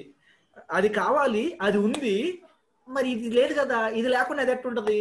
ఐ మీన్ లైక్ ఎవరు ఏం ఆలోచించట్లేదా? మీరు ఇటు రెండు అనగానే డౌట్ వస్తుంది. ఏమండి శామ్ గట్టిగా మీరు ఇది అవునా ఇది కాదా అంటే మాకే డౌట్ వస్తుంది. మీరు మరీ నన్ను నెగటివ్ కోణంలో చూస్తున్నారు. I'm trying to give you clues. మరి ఆ అపవాది వచ్చి ఇది నిజమా అన్నట్టు, ఇది నిజమా అన్నట్టు. ఇందాక బ్రదర్ అన్నట్టు we did not struggle that much కదా. మా శ్రమ ఎక్కడ ఉంది? ఏమీ లేదు. మరి లేకపోతే మనం మహిమ పొందమా ఏంది? వామ్మో ఇదేదో తేడా ఉందిగా. మరి నాకు డౌట్ వస్తుంది. మరి మహిమలోకి ప్రవేశిస్తాం. ఏదో మీద దైవస్వరం వినపడుతోంది, మెల్లిగా వినపడుతుంది. చెప్పండి అమ్మా. ఆయనతో పాటు మహిమలోకి ప్రవేశిస్తాము. అదేనమ్మా, దాన్ని కాదంటలేదు. అది రిజల్ట్, ఎండ్ రిజల్ట్. ఆయనతో పాటు శ్రమ పడిన ఎడల అనే మాట మాట్లాడుతున్నాడుగా. Works of faith need to be there అంటారా? Simple sir, as simple as that. ఆయన శ్రమ పొందినని మనం విశ్వసించిన ఎడల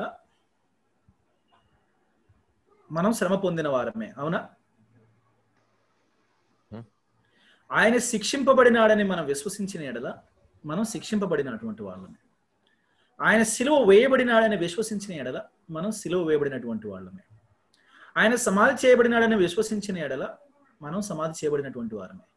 ఆయన పునరుద్ధానుడయ్యాడని విశ్వసించిన ఎడల మనము పునరుద్ధానులం అయినటువంటి వాళ్ళమే.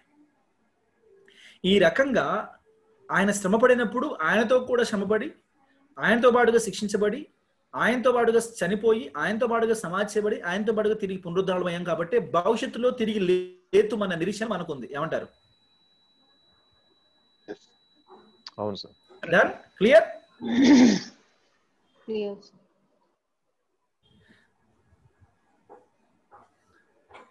మీ గ్రేడ్లు మీకు ఇచ్చిన క్వశ్చన్ పేపర్ బట్టి ఆధారితంగా ఉండవు, మీ వీడియో క్వాలిటీని బట్టి. Not only video open, video క్వాలిటీని బట్టి.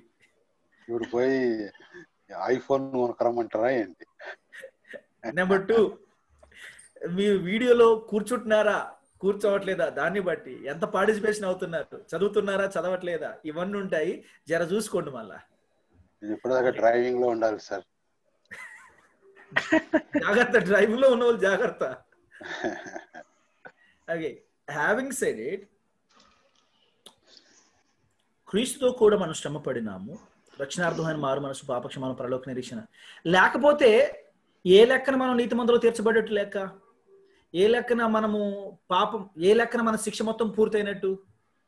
ఆయన శిక్ష పొందుకున్నాడని మనం నమ్మటం ద్వారా మన శిక్ష మొత్తం ఆయన మీదకి వెళ్ళిపోయింది కాబట్టి ఆ రకంగా మనం నీతిమంతులం అవుతున్నాం, కానీ వేరే రకంగా మనం నీతిమంతులు కావట్లేదు. అట్ ద సేమ్ టైం నిజమే, ఇందాక మీరు అన్నట్టు విశ్వాసం విషయంలో, భక్తి విషయంలో మనం ఎన్నో శ్రమలు ఎదుర్కోవాల్సిన వారంగా ఉన్నాం.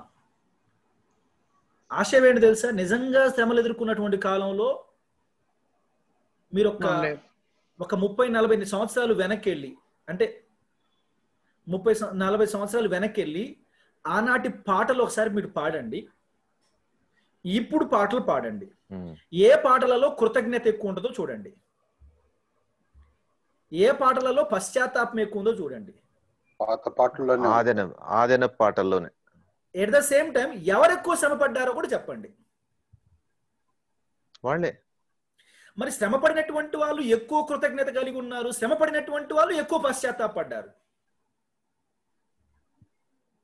నిజంగా విశ్వాసాన్ని బట్టి వెలివేయబడినటువంటి వాళ్ళు, విశ్వాసాన్ని బట్టి వివక్షను ఎదుర్కొన్నటువంటి వాళ్ళు, విశ్వాసాన్ని బట్టి చంపబడినటువంటి, విశ్వాసాన్ని బట్టి చిన్న చూపు చూడబడి వెలివేతలకు గురైనటువంటి వాళ్ళు కృతజ్ఞతతో పాడారు, పశ్చాత్తాపడుతూ పాడారు. మరి ఈ కాలంలో కృతజ్ఞత లేదు, పశ్చాత్తాపం లేదు. నేను వీటి గురించి మాటి మాటిగా మాట్లాడుతున్నాను కాబట్టి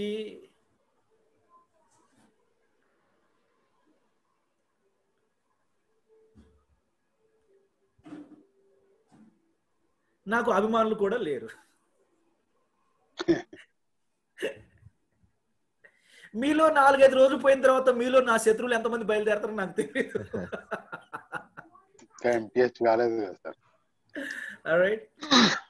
ఎందుకంటే మనకి డిస్కషన్ పెరుగుతున్న కొద్దీ డోస్ పెరుగుతూ ఉంటుంది, డోస్ పెరుగుతున్న కొద్దీ మనకి డైజెషన్ తక్కువైపోద్ది, డైజెషన్ తక్కువైతే వామిటింగ్ స్టార్ట్ అయిపోతాయి. బట్ ట్రస్ట్ మీ అండి, యెహోవా జీవము తోడు అని ప్రవక్తలు అన్నట్టు ఆయన పరిశుద్ధ లేఖనం ఏది సెలవిస్తుందో అదే మనం నేర్చుకుంటున్నాం. Okay, nothing besides it, nothing beyond it, nothing besides it. I promise you that. దానికి మించి కానీ దానికి కలిపి కానీ ఏది ఉండబోవట్లేదు. అంత పాతకానికి మనం ఒడిగట్టం.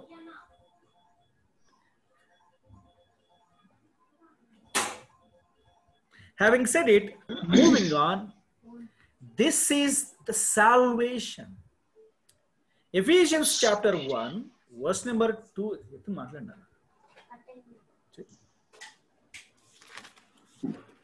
ప్రభు అయిన యేసుక్రీస్తు యొక్క తండ్రి యొక్క దేవుడు స్తుతింపబడును గాక. ఆయన క్రీస్తునందు పరలోక విషయములలో ఆత్మ సంబంధమైన ప్రతి ఆశీర్వాదము మనకు అనుగ్రహించెను. అది సార్ లెక్క. మనం అబ్రహాముకి భౌతికమైన పిల్లలమా, శరీర సంబంధమైన పిల్లలమా? రెండో ఒకటే కదా sir. I'm sorry, yes sir, thank you, ఆత్మ సంబంధమైన పిల్లలమా? భౌతికమైన లేదా శరీర సంబంధమైన పిల్లలమా, ఆత్మ సంబంధమైన పిల్లలమా? ఆత్మ సంబంధమైన. మరి మనం క్లెయిమ్ చేయాల్సినటువంటి ఆశీర్వాదాలు ఏంటి? ఆత్మ సంబంధమైన. ఇక్కడ ఆత్మ సంబంధమైన ఆశీర్వాదాలు ఎన్ని ఇచ్చాడట? చాలా. ఇంగ్లీష్ లో చదవండి సార్, ఇంగ్లీష్ లో బాగుంటుందని నాకు అనిపిస్తుంది. ఓకే, Ephesians 1:2 అండి. 1:2. Grace be to you and peace from God. చదవండి సార్, ప్లీజ్ చదవండి. Blessed be the God and Father of our Lord Jesus Christ, who hath blessed us with all spiritual blessings in heavenly places in Christ. How many blessings have you received? All.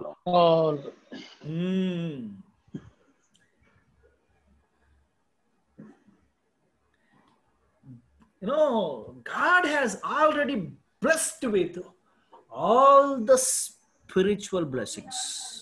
Okay. Absolutely all the spiritual blessings.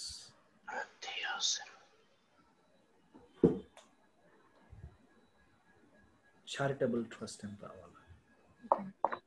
Charitable trust.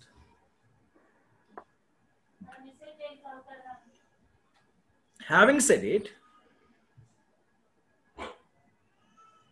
moving on, the next element ఏంటంటే అబ్రహాముకు దేవుడు చేసినటువంటి ఆ covenant లోనే doctrine of resurrection ఉందండి. Doctrine of సుటీరియాలజీలో మనం మాట్లాడుకునేప్పటిదాకా doctrine of resurrection ఉంది.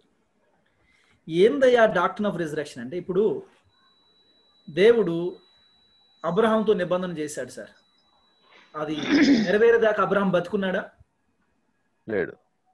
నీకు దేశం ఇస్తానన్నా, నీ సంతానాన్ని ఆకాశ నక్షత్రాలలాగా చేస్తానని చెప్పిన, నీకు సింహాసనం ఇస్తానన్నా, ఇవన్నీ చేసి బతికాడా? బతకలేదు. రైట్. పోనీ వాళ్ళ పితరులన్న, ఆయన సంతతి వాళ్ళన్నా బతికారా? అందరూ అనుభవించారా? పొందుకున్న వాళ్ళు? లేదు.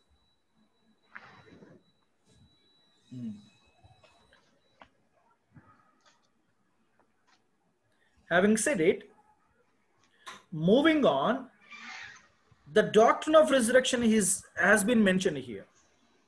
యేసుక్రీస్తు ప్రభుల వారి మాటలోనే మత్తయి శుభవార్త 22వ అధ్యాయము ఒకసారి చదువుకుందాం sir. Matthew chapter 22 verse number 23 నుంచి చదువుకుందాం.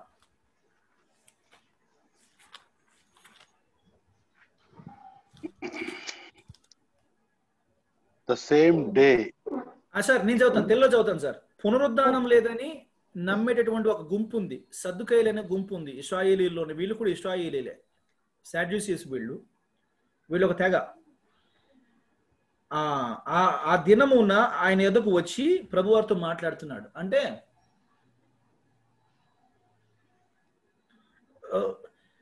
బోధ కూడా ఒకడు పిల్లలు లేక చనిపోయిన ఎడల అతని సహోదరుడు అతని భార్యను పెళ్లి చేసుకుని తన సహోదరునికి సంతానము కలుగజేయవాలని మోషే చెప్పాను.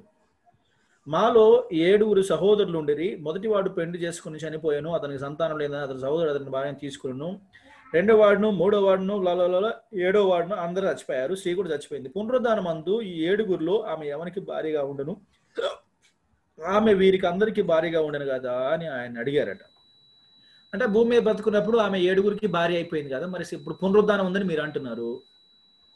మరి ఈ పునరుద్ధానంలో మరి ఆమె ఎవరి భార్యగా ఉండాలా? మొదటోడు చేసుకున్నాడు కాబట్టి వాడి భార్యగా ఉండాలా?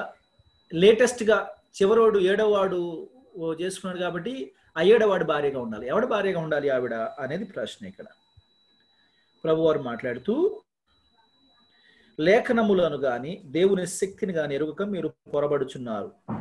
పునరుద్ధానమందు ఎవరిని పెళ్లి చేసుకున్నారు పెళ్లికి ఇవ్వబడరు, వారు పరలోకమందున్న దూతల వలె ఉందురు. మృతుల పునరుద్ధానం గురించి యేసు ప్రభువు వారు మాట్లాడుతున్నాడు సార్. మృతుల పునరుద్ధానం గురించి, నేను అబ్రహాము దేవుడును, ఇస్సాకు దేవుడును, యాకోబు దేవుడనై ఉన్నానని దేవుడు మీతో చెప్పిన మాట మీరు చదవలేదా? ఆయన సజీవులకే దేవుడు గాని మృతులకు దేవుడు కాడని వారితో చెప్పెను. జనులు అది విని ఆయన బోధకు ఆశ్చర్యపడింది. అంటే అబ్రహాము, ఇస్సాకు, యాకోబులు తిరిగి పునరుద్ధానం కావటం ఆవశ్యకమని ప్రభువారి నోట వస్తున్న మాట. పునరుద్ధానం అనేదే లేకపోయిండుంటే దేవుడు వారికి చేసినటువంటి నిబంధనలు నిర్వీర్యమైపోతుండే, అవి పనికి రానటువంటి ప్రమాణాలుగా మిగిలిపోతుండే. Now that they are going to be resurrected, వాళ్ళు మళ్ళీ పునరుద్ధానులు అవుతారు కాబట్టి ఆయన ఎప్పటికీ సజీవుడే, ఆయన చేసినటువంటి నిబంధనలు ఎప్పటికీ సజీవమే. ఆ నిబంధనల తాలూకు నెరవేర్పును వాళ్ళు కళ్ళారా చూస్తారు. Because they are going to be resurrected. The doctrine of resurrection is very clearly entitled, or rather it is related, connected with the covenant made with, with the covenant that God made with Abraham. Abraham, ఇస్సాకు, యాకోబులది. ఆయన మృతులకు దేవుడు కాదు, సజీవులకు మాత్రమే దేవుడు అనే మాట మనం చూస్తున్నాం. నిర్గమకాండం 3వ అధ్యాయం 15వ వచనంలో ఈ ప్రస్తావన ఒకసారి మనం చూద్దాం ప్రియులారా. నిర్గమకాండం 3:15.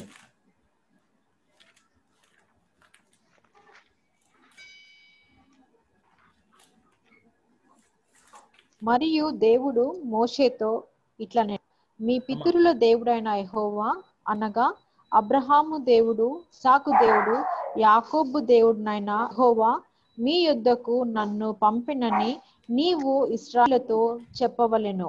నిరంతరము నా నామము ఇదే, తరతరము ఇదే నా జ్ఞాపకార్థ నామం. రైట్. సో ఇప్పుడు వెళ్ళి ఈ పితరులు అర్థమైందమ్మా, చాలు. అబ్రహాము, ఇస్సాకు, యాకోబుల దేవుడు నన్ను మీ దగ్గర పంపించడం మీరు మీ వాళ్ళతో చెప్పమంటాడు. కానీ చనిపోయినటువంటి వారి పేర్లు ప్రస్తావించడం ఎందుకు? Because they all died without receiving what has been promised.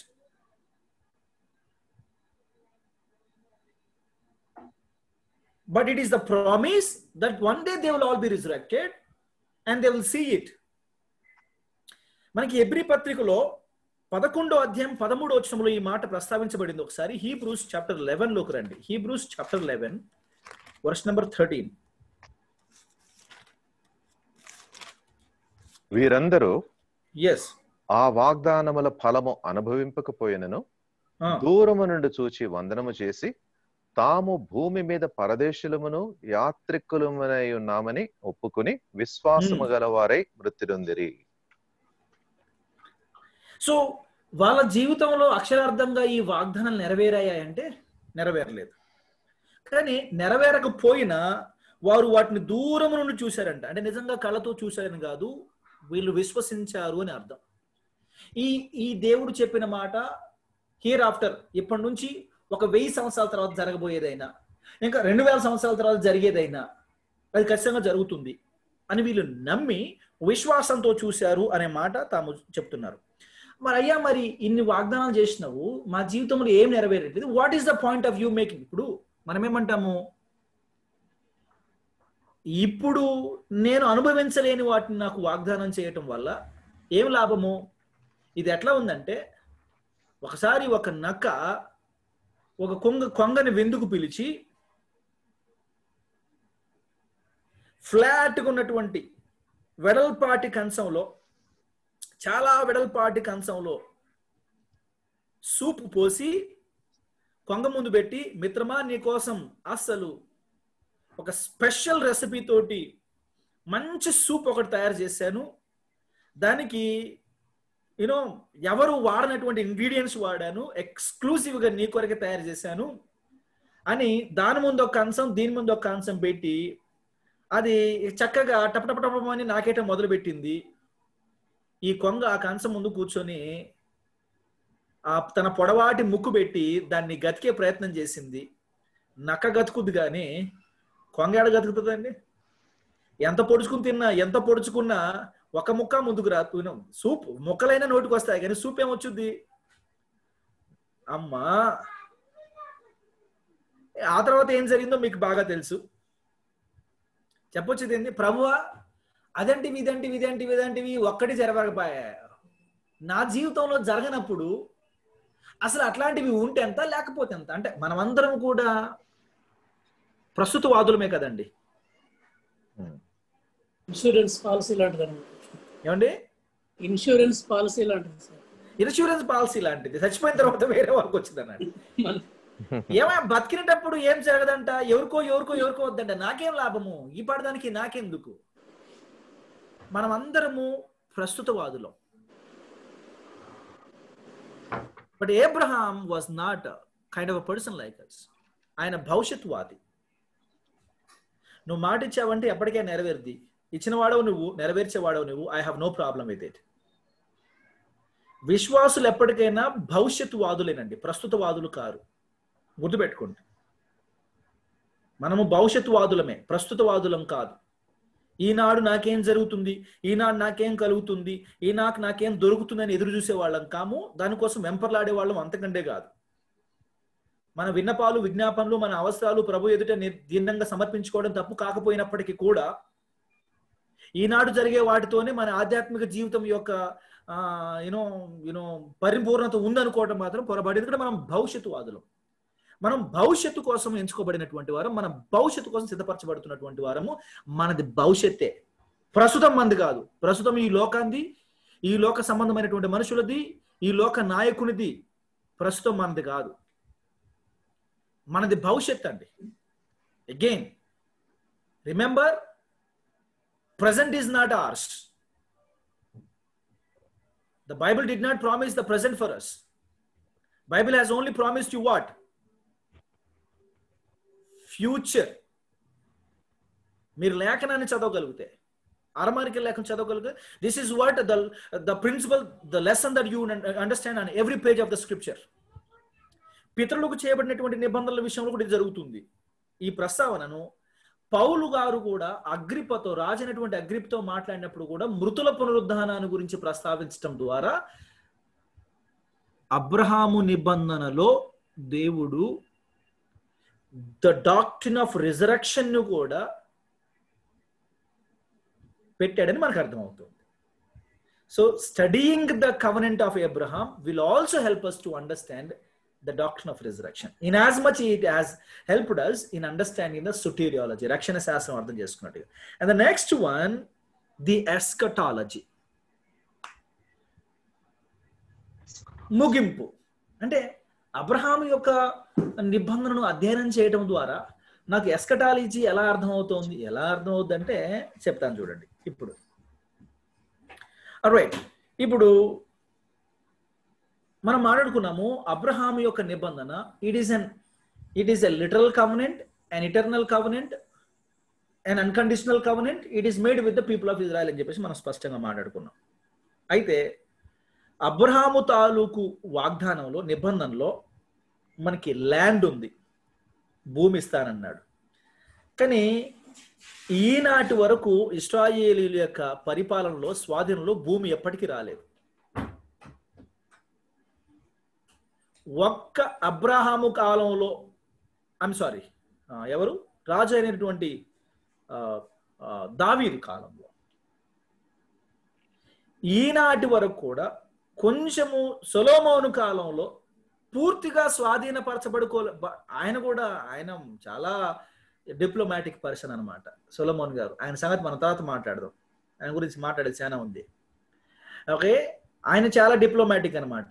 ఏంటంటే భూమిని సంపూర్ణంగా స్వాధీనం చేసుకోలేదు. ఆయన స్వాధీనం చేసుకోనగలిగినటువంటి అవకాశం ఉండి కూడా ఆయన చేసుకోలేదు. చేసుకోకుండా వాళ్ళ మీద పన్నులు వేసి టాక్సేషన్ వసూలు చేసుకున్నాడు, ఆ రెవెన్యూ తీసుకున్నాడు తప్ప భూమిని స్వాధీనం చేసుకోలేదు. దేర్ వాజ్ అన్ ఆపర్చునిటీ, ఆయన దాన్ని చేయలేదు. ఈనాటి వరకు సంపూర్ణమైనటువంటి ల్యాండ్ ఇశ్రాయేలీయుల చేతిలో లేదు. ట్రాజడీ ఏంటంటే more than half of the temple place is now in the hands of Arabs. యెరూషలేము దేవాలయము, గర్భగుడి భాగము, దేవాలయంలోని భాగము చాలా వరకు అరబ్స్ చేతిలో ఉంది. అంటే యెరూషలేము వెళ్ళినటువంటి వారికి ఈ సంగతులు చాలా బాగా తెలుసు. నాకు తెలిసి ఎవరైనా వెళ్ళారా మీలో?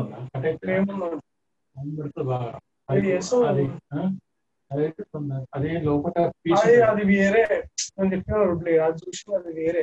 అది ఎట్లుంది తెలుసా, ఇట్లా గ్యాప్ గ్యాప్ గ్యాప్ అది వేరే ఉంటది. గ్యాప్ ఏం లేదు, గోడ ఉంది, అది ఉంటది, ఇది ఉంటది, మధ్యలో గ్యాప్ ఏం లేదు. యాక్చువల్ గా మిషన్ కావాలి, అది మిషన్ ఇట్లా కట్ చేస్తారు, అది దాంట్లోనే పోతుంది. కార్పెంటర్ తో ఇట్లా మిషన్ కట్ చేస్తారు కదా, అది జర చెప్పురా. అది మిషన్ సుదర్శన్ గారు మ్యూట్ లో పెట్టుకోండి మీరు.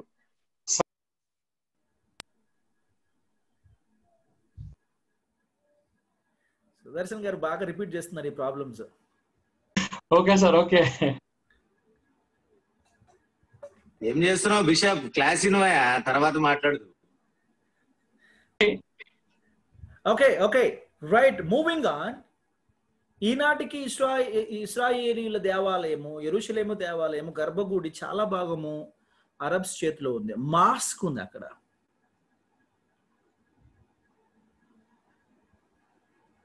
జెరూసలేమును ఇశ్రాయేలుకు క్యాపిటల్ గా చేయటంతో పని అయిపోలేదు. But that was one of the major steps. జెరూసలేమును ఇజ్రాయెల్ క్యాపిటల్ గా చేయడం కూడా మన డొనాల్డ్ ట్రంప్ గారి యొక్క టెన్యూర్ లోనే జరిగింది కదండి. అవును సార్, అవును. సో దట్ ఈస్ ట్రంప్ గారు అమెరికన్ కాన్సులేట్ ని టెల్ అవీవ్ నుంచి ఒక బోల్డ్ కరేజియస్ స్టెప్ తో జెరూసలేం కి మార్చారు. That's a very courageous step. yes and also they recognized not Jerusalem as the capital of Israel, not Tel Aviv. Right. That was a statement. అది అప్పుడు Arabian countries కింద మీద పడి ప్రొటెస్ట్ చేసినట్టున్నాయి. But Trump is a kind of person, kind of a bulldozer. He is kind of a person like a bulldozer. Bulldozer. He తొక్కేసుకుంటూ వెళ్ళిపోవటమే. That's good, but I don't know how he's going to help him in the month of November in the elections. Majority of the evangelical Christians want Trump to come back again. Come back again. Yeah. I don't know, but these mischievous politics, I don't know. What's going to happen? It's going to be. Yes, sir. Already గెలిచాడుగా. November లో వస్తుంది sir, final elections వస్తాయి, మళ్ళీ general elections November, ఈ నవంబరే. Yes, regarding that only I am talking. He has already confirmed. లేదు elections జరగలేదండి ఇంకా. అయిపోతాడు సార్, నమ్మి విశ్వసించిన వారి సమస్తము సాధ్యము. మీరు ప్రవచనం చెప్తున్నారా? మేము నిజం జరిగింది అనుకుంటున్నాం. చెప్తున్నాను, చెప్పరేంటి మీరు ముందు నుంచి? Let us meet in November once again regarding this. లాభం లేదు, మీ పేరు పెద్ద ఫ్లెక్సీలో వేసి పెట్టాలా సికింద్రాబాద్ లో, హైదరాబాద్ లో. ప్రాఫెట్ కీర్తి ప్రకాష్ అని. Right, having said it, moving on, land విషయంలో ఇంకా ప్రాబ్లం ఉంది. And the next thing is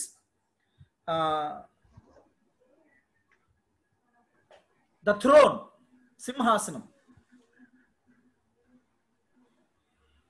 Israel is the country that existed in the entire history,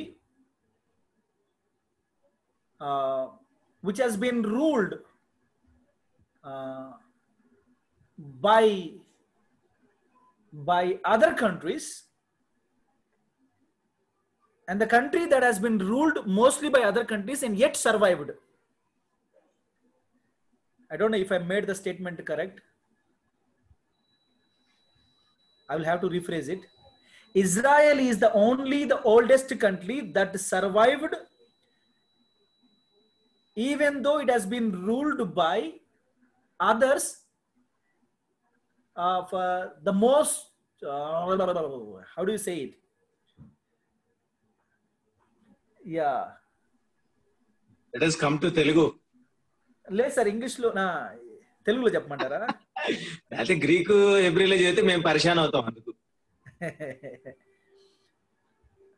okay, though it was ruled by others for a long time. అంటే ఇప్పుడు ప్రపంచ దేశాలు, చాలా మంది చేత పరిపాలన చేయబడ్డాయి సార్. అయితే అవేవి ఉనికిని కాపాడలేకపోయాయి. ఇప్పుడు ఈజిప్ట్ గురించి మాట్లాడుకున్నా, పరిపాలించింది కానీ ఉనికిని కాపాడుకోలేకపోయింది. ఇప్పుడు ఈజిప్షియన్స్ అంటూ ఎవరు లేరు అక్కడ. నేటివ్ ఈజిప్షియన్స్ ఎవరు లేరు. సిరియన్స్ ఉన్నారనుకోండి, నేటివ్ సిరియన్స్ ఎవరు లేరు. జోర్డానియన్స్ కూడా నేటివ్స్ ఎవరు లేరు. ఇప్పుడు ఆ టర్కీస్ కూడా, టర్కీ వాసులు ఎవరు లేరు. ఇప్పుడు నేటివ్స్ ఎవరు లేరు సార్, వాళ్ళు పోయారు అప్పుడే. మూలాలు ఏమి లేవు. ఎషీరియన్స్ గురించి మాట్లాడినా, మీరు అరేబియన్స్ గురించి మాట్లాడినా, ఏ దేశం గురించి మాట్లాడినా వాళ్ళ మూలవాసులు లేరు ఇప్పుడు. కానీ Israel is the only country surviving for millennia, వేల సంవత్సరాలుగా ruled by others and yet survived as a country. But ఈనాటికి కూడా they don't have a throne, సింహాసనం లేదు. థ్రోన్ ఎప్పుడో అంతమైపోయింది థ్రోన్. అరౌండ్ 722 BCలోనేమో ఇజ్రాయేలు, 586లోనేమో జూడా. 586 నుంచి ఈనాటి వరకు దేర్ ఇస్ నో థ్రోన్. 1947లో అనుకుంటే వాళ్ళకి ఫ్రీడమ్ వచ్చింది, అంతేనండి? Is it 1947? అవునండి. ఇంటి కదా ఏమండి? It is 1947 they were given freedom. ఇప్పుడు 586లో వాళ్ళ సింహాసనం, సరే యూదాని మనం క్యాల్కులేట్ చేసుకుంటే 586 BCలో వాళ్ళు పోతే, మొన్న 1947లో వాళ్ళకి ఫ్రీడమ్ వస్తే, అండ్ ఎప్పుడో మోజెస్ కాలంలో వాళ్ళొక దేశంగా మారితే, చాలా క్లుప్తమైన కాలంలో మాత్రమే వాళ్ళు పరిపాలన చేసుకున్నారండి. The rest of the time 1948 of sir. Gentiles, అన్యులు వాళ్ళ దేశాన్ని తొక్కుతానే ఉన్నారు. 1948 సార్. 1948, yes sir. డేట్ ఏమన్నా తెలుసా? 16th April I think. Okay, 1948, somewhere 47 48 India 17th April అండి. Yeah, 17th April. 17th April 1948. 47 మనకి. 47 మనకి. 47 మనకి. Yeah, you're right. మనకి 47 లో స్వాతంత్రం వచ్చిన తర్వాత యునైటెడ్ నేషన్స్ లో ఇస్రాయల్ కి అగైన్స్ట్ గా మన ఇండియా ఓట్ చేసింది యాజ్ ఎ సావరెన్ కంట్రీ.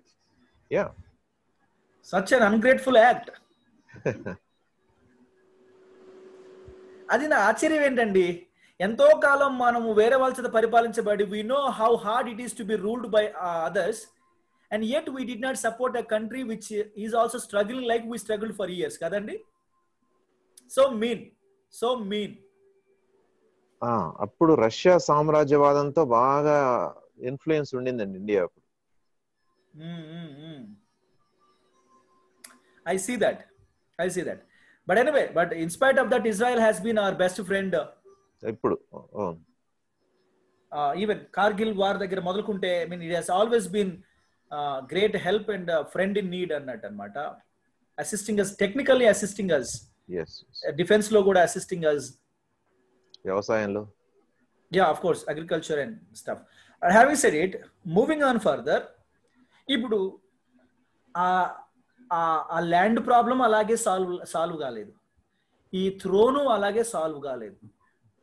మరి ఇవన్నీ సాల్వ్ అయ్యేది ఎప్పుడు అంటే ఫ్యూచర్ అంటే ముగింపు, eschatology. Okay, Abrahamic covenant, eschatology యొక్క మూలాలు కూడా అబ్రహామిక్ కవెనెంట్ లోనే ఉన్నాయి. That's what I was trying to say actually. Salvation మూలాలు అబ్రహామిక్ కవెనెంట్ లోనే ఉన్నాయి. రిజరక్షన్ మూలాలు, ద డాక్ట్రిన్ ఆఫ్ రిజరక్షన్ మూలాలు అబ్రహామిక్ కవెనెంట్ లోనే ఉన్నాయి. The doctrine of eschatology, what is going to happen in the future. But ఈ దశలో మనం అందరం కూడా భవిష్యత్తు చూసి, భవిష్యత్తులో ఖచ్చితంగా ఇశ్రాయేలు దేశాన్ని ప్రభువు నిలబెడతాడన్న నిరీక్షణ అనుకుందాం, అవునా కదండి? Yes, right. సో ఈ మూలాలు ఎక్కడ ఉన్నాయి? వాళ్ళకి దేశం ఇస్తానన్న దగ్గరే ఉన్నాయి కదా. దేశం ఎక్కడ ఇస్తానో అబ్రహాం కవెనెంట్ లో అన్నాడు. సో ఈ మూలాలన్నీ అక్కడే ఉన్నాయన్నమాట. అయితే అబ్రహాము కవెనెంట్ లోనే తక్కినటువంటి మేజర్ కవెనెంట్స్, ఇందాక మనం మొత్తం 4 మేజర్ కవెనెంట్స్ అనుకున్నామండి, అవునా? 5 అనుకున్నాము. 5 వీటిలో ఒకటేంటి? లిమిటెడ్, దాని ఏమంటారు, conditional covenant, that is the law, the covenant of law. దాన్ని పక్కన పెట్టాము. తక్కినవన్నీ 4 అనుకున్నాం మనం.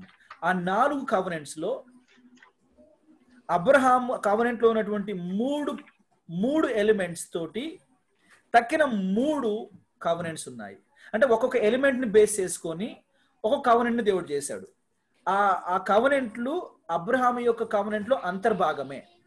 అబ్రహాము కవెనెంట్ లో యాజ్ ఏ హోల్ ఉన్నటువంటి దాన్ని దేవుడు ఇంకొక 3 కవెనెంట్స్ గా మల్టిప్లై చేశాడు. ఐ రిపీట్, అబ్రహాము కవెనెంట్ లో యాజ్ ఏ హోల్ టుగెదర్ గా ఉన్నటువంటి వాటిని point by point as an element isolate చేసి 3 డిఫరెంట్ కవెనెంట్స్ దేవుడు తయారు చేశాడు. అంటే ఆ 3 కవెనెంట్స్ కూడా యాక్చువల్ గా అబ్రహాం కవెనెంట్ లో భాగమే అని మనకు అర్థమవుతోంది. So to say, let us go over to see it. ఆదికాండము 12వ అధ్యాయము 1వ వచనంలో మనం చదువుదాము. Genesis 12:1.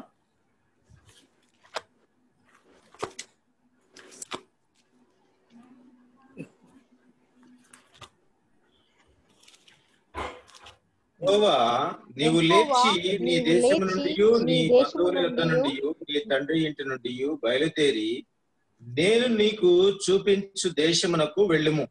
The promise of land అండి ఇది. నేను నీకు ఒక దేశాన్ని ఇవ్వబోతున్నాను. I'm going to give you all land. అలాగే 13వ అధ్యాయము 14-15 వచనాలు చదవండి సార్. 13వ అధ్యాయం 14-15 వచనాలు. లోతు అబ్రహామును విడిచిపోయిన తరువాత యెహోవా, ఇదిగో నీ కనులెత్తి నీవు ఉన్న చోట నుండి ఉత్తరపు తట్టు, దక్షిణపు తట్టు, తూర్పు తట్టు, పడమ తట్టును చూడుము. ఎందుకనగా నీవు చూచుచున్న ఈ దేశమంతటిని నీకును నీ సంతానమునకును సదాకాలము ఇచ్చేదను. ఆమేన్. 17వ వచనం చదవండి సార్. ఎందుకనగా నీవు చూచుచున్న ఈ దేశమంతటిని నీకును నీ సంతానమునకును సదాకాలము ఇచ్చేదను. 17th verse. నీవు లేచి ఈ దేశం యొక్క పొడుగున వెడల్పున దానిలో సంచరించుము, అది నీకు ఇచ్చేదనని అబ్రహాముతో చెప్పింది. The promise of land. ఈ ప్రామిస్ ఆఫ్ ల్యాండ్ అబ్రహాముతో చేసినటువంటి కావనెంట్ లో ఈ ప్రామిస్ ఎలిమెంట్ నే దేవుడు స్పెసిఫిక్ కావనెంట్ గా, ఇంకొక పర్టికులర్ కావనెంట్ గా మార్చాడు. ఎలాగంటే దాన్ని మనం పాలెస్టీనియన్ కావనెంట్ అని చెప్పేసి మనం మాట్లాడుకుంటాము. ద్వితీయ ఉపదేశము 30వ అధ్యాయం 3, 4, 5 వచనాలు. ద్వితీయ ఉపదేశము 30, 3, 4, 5 వచనాలు.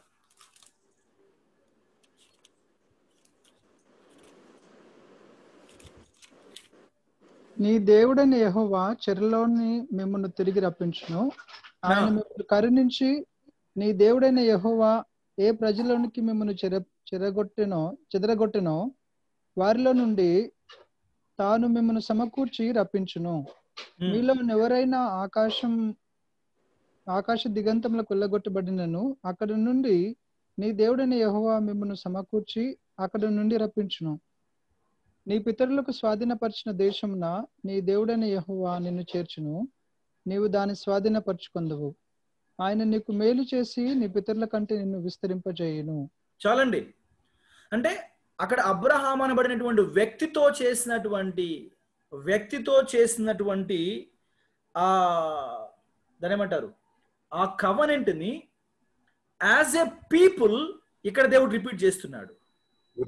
There it was given to a person, and that element is now taken, isolated, and converted into a specific covenant with the people of Israel, saying that I'm going to gather you back to the land that has been promised to your forefathers.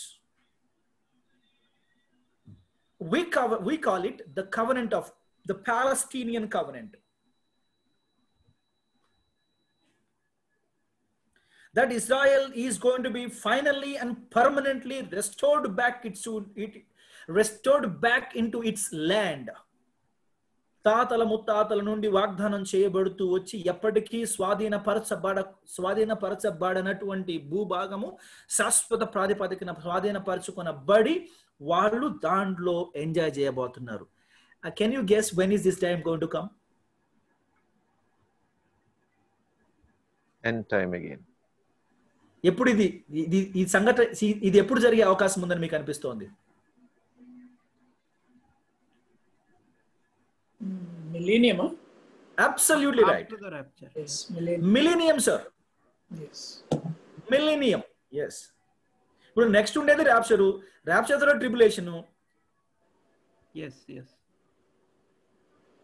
And then next millennium lo the Lord Jesus Christ is going to take all the place, the land completely, right? So already Abraham covenant లో ఉన్నటువంటి ఒక element ఒక specific covenant గా మారిపోయింది. దాన్నే Palestinian covenant అని మనం అనుకుంటున్నాం. రెండోది the promise of redemption, national and universal, right? As a nation, ఒక దేశంగా లేకపోతే సార్వత్రికంగా విమోచన వాగ్దానము లేకపోతే కవనెంట్ లో ఉన్నటువంటి విమోచన ఎలిమెంట్ ని దేవుడు ప్రస్తావిస్తున్నాడు ఇక్కడ. 3వ వచనం ఇందాక మనం మాట్లాడుకున్నాం కదా, నీ యొక్క సంతానం ద్వారా భూలోకంలోని సమస్త వంశములు ఆశీర్వదింపబడినటువంటి మాట 12వ అధ్యాయం 3వ వచనంలో ఉంది. Can you read it for me quickly? Here we go. నిన్ను దూషించు వారిని శపించెదను, భూమి యొక్క సమస్త వంశములు నీ యందు ఆశీర్వదించబడునని అబ్రహాముతో అనగా. The national as well as universal redemption. 22వ అధ్యాయము చదవండి సార్. 22 chapter 22 verse number 18. మరియు నీవు నా మాట వినినందున భూలోకంలోని జనములన్నీ నీ సంతానము వలన ఆశీర్వదింపబడును, నా తోడని ప్రమాణం చేసి ఉన్నానని యెహోవా సెలవిచ్చినెను. చాలండి. మనకి 22వ అధ్యాయం 18th వర్స్లో నీ యందు లేకపోతే నీ ద్వారా అనే మాట వాడుతున్నాడు కదా.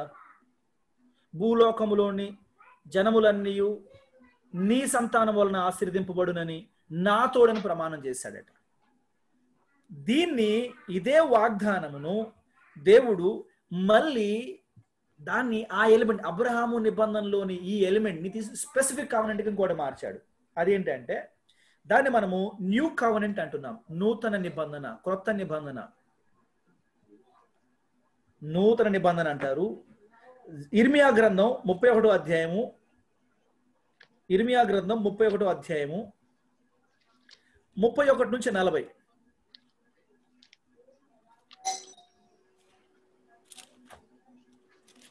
ఇదిగో నేను ఇశ్రాయేల్ వారితోనూ యూదా వారితోనూ క్రొత్త నిబంధన చేయు దినములు వచ్చుచున్నవి. ఇదే యెహోవా వాక్కు. అది ఐగుప్తుల నుండి వారిని రప్పించుటకై నేను వారిని చెయ్యి పట్టుకునిన దినంన వారి పితరులతో నేను చేసిన నిబంధన వంటిది కాదు. నేను వారి పెనిమిటినైనను వారు ఆ నిబంధనను భంగం చేసుకొనిరి. ఇదే యెహోవా వాక్కు. ఈ దినములైన తర్వాత నేను ఇశ్రాయేల్ వారితోనూ యూదా వారితోనూ చేయబోవు నిబంధన ఇదే. వారి మనస్సులలో నా ధర్మవిధి ఉంచదను, వారి హృదయం మీద దాన్ని వ్రాసెదను. యెహోవా వాక్కు. ఒక నిమిషం సార్. ఒకప్పుడు నేను వాళ్ళ చేతికి ఇచ్చాను, ఇప్పుడు ఏకంగా వాళ్ళ మనసులలో రాస్తాను. ఆయన ఈ న్యూ కవెనెంట్ గురించి మాట్లాడేటప్పుడు ఎన్ని ఘోరాలు జరుగుతాయనో నాకు భయం వేస్తుంది ముందుగానే.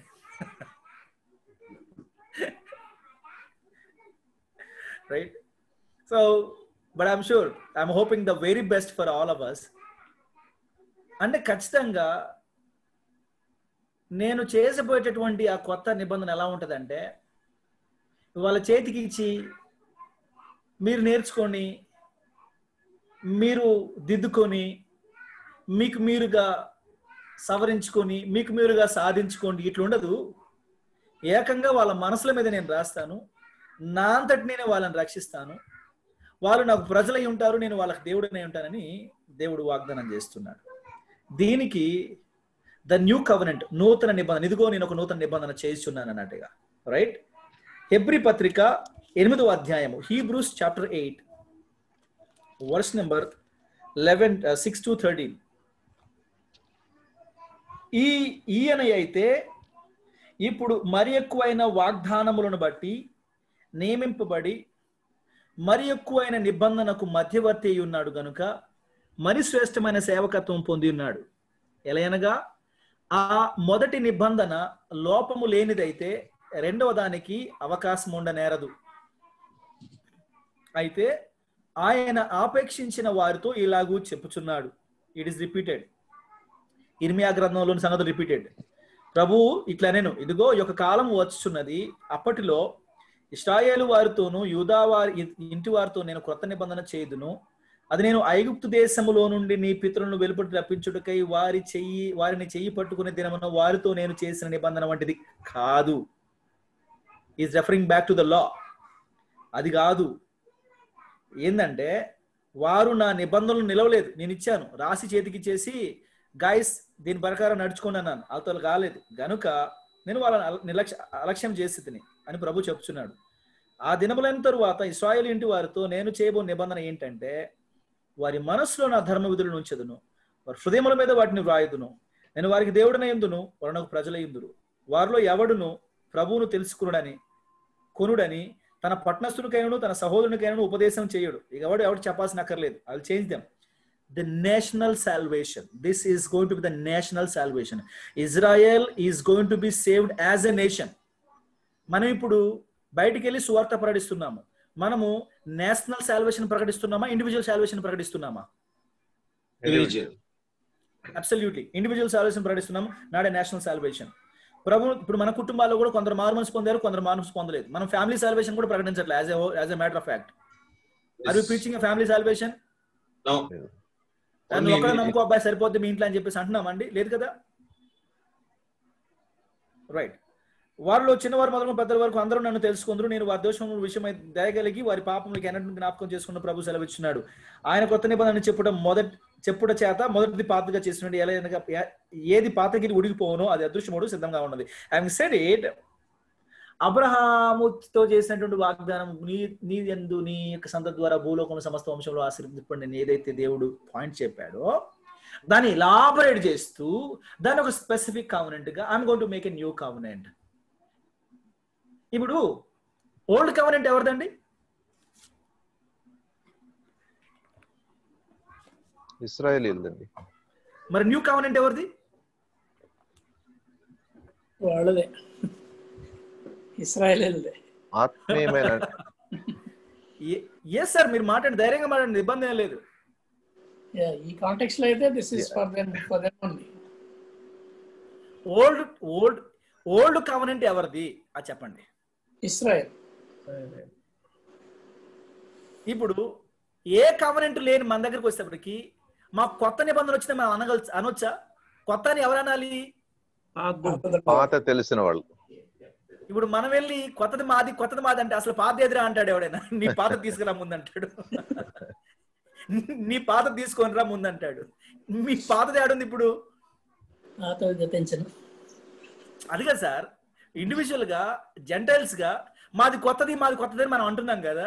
ముందు మీ పాత తీసుకొని రండి అంటాను నేను. తీసుకురండి, మీ పాత ఏదో తీసుకురండి అంటాను. మీరు తీసుకొచ్చి ఏం పెడతారు? ఇశ్రాయేల్ తీసుకొచ్చి పెడతారు. ఇశ్రాయేల్ కాదబ్బా మీది తీసుకురండి పాతది అంటాను నేను. లాజిక్ అర్థమైంది అనుకుంటున్నాను నేను. సార్ ప్లాట్ తీసుకునేటప్పుడు ప్రీవియస్ ఓనర్ ఒకరే ఉంటారు, మనం ఇండివిజువల్ గా తీసుకున్నాం అనుకోండి అయ్యా. సార్ ఇక్కడ మనకి నేషనల్ సాల్వేషన్ అంటే Israel as a nation will be completely saved en masse అని అర్థమా? వారిలో చిన్నలు మొదలుకొని పెద్దల వరకు అందరూ నన్ను తెలుసుకుందరు అంటే యేసు ప్రభువును సిలువకు అప్పగించిన విశేషమైన ఆ విస్తారమైన జనం సంగతి ఏంటి? అన్నాయ కాయప లాంటి వాళ్ళ సంగతి ఏంటి? తర్వాత sir Israel as a nation saved అంటే దయచేసి ఇశ్రాయేలుడు దేశం ఏర్పడిన కాడ నుంచి చివరి పర్సన్ వరకు రక్షింపబడతాడని చెప్పట్లేదు సార్ ఇక్కడ. అదే భవిష్యత్తులో అంటే మనం ఇప్పుడు ఫేస్ వాల్యూ మీద ఇంట్రడక్షన్ లోనే ఉన్నాం సార్, ఇంకా మనం లోపలికి వెళ్ళలేదు యాక్చువల్ గా. అంచేత ఈ స్టేట్మెంట్స్ అన్ని కొంచెం వేగ్ గా కన్ఫ్యూజింగ్ అనిపిస్తుండవచ్చు. అంతవరకు సహించిన వాడే రక్షింపబడు. Right, so let's pray and close. ప్రార్థన చేసుకుని ముగించుకుందాం. శాంత్ బ్రదర్ ప్రే చేయండి. ఓకే సార్, ప్రార్థన చేసుకుందాం. పరిశుద్ధుడా ప్రేమగల మా ప్రియ పరలోకపు తండ్రి, మీ పరిశుద్ధమైన పాదములకు కృతజ్ఞతాస్తుతులు స్తోత్రం చెల్లిస్తున్నాం ప్రభా. మరొక దినాన ఈ విధంగా ప్రభా good news Bible college and సెమినరీగా మేమందరం కూడుకొని ప్రభా నీ వాక్యంలోని సత్యాలను ప్రభా నేర్చుకుంటకు మీరు చూపుతున్న కృపకైని కొందనాలు చెల్లిస్తున్నాం ప్రభా. మీ దాసుడైన అబ్రహాంతో ప్రభా మీరు చేసుకున్న నిబంధనను బట్టి నీ కొందనాలు, మాకు నేర్పించిన విషయాలను బట్టి నీకు కృతజ్ఞతలు చెల్లిస్తున్నాం ప్రభా. నాయన మరి నిత్య నిబంధన చేసిన వాడు ప్రభా, దాన్ని నెరవేర్చబోతున్నావు గనుక ప్రభా నీ కొందనాలు చెల్లించినాం. ఆయన వాగ్దానాలు ఇచ్చి అవన్నీ కూడా ప్రభా నెరవేర్చు దేవుడు గనుక నీ కొందనాలు చెల్లిస్తున్నాం ప్రభా. ప్రొఫెసర్ గారిని ప్రభా, వారి కుటుంబాన్ని, వారి సేవను మీరే నిండారుగా దీవించండి, ఆశ్రయించండి ప్రభా. అదేవిధంగా నాయన మరి గుడ్ న్యూస్ కాలేజ్ నైనా మరి యాజమాన్యం ప్రభా, మరి జయశేఖర్ సార్ గారిని, మేడం గారిని, పెళ్లి సార్ని ప్రభా, వారు చేస్తున్న పరిచర్యను, వారి కుటుంబాలను మీరే దీవించండి, ఆశ్రయించండి. నేను మరి స్టూడెంట్స్ ఉండి నేర్చుకుంటున్నాం, మా అందరితో మీరు ఉండండి, మీ జ్ఞానంను మాకు దయచేయండి ప్రభా. మీ వాక్యంలోని లోతైన సత్యాలను మేము నేర్చుకొని మా జీవితాలకు అన్వయించుకొని ఇతరులకు కూడా ప్రభా ఆ యొక్క సత్యాలను నన్ను మరి బయలుపరచుటకు నీ కృపాని సహాయం అనుగ్రహించమని యేసుక్రీస్తు పరిశుద్ధ నామాన్ని బట్టి ప్రార్థించి వేడుకుంటున్నాం తండ్రి. ఆమేన్. Amen. Thank you, brother. Thank you. Good night, everyone. Thank you, sir. Good night. Good night. Bye-bye. Good night. Catch up with you later again. Good night. Good night. Night, Jay.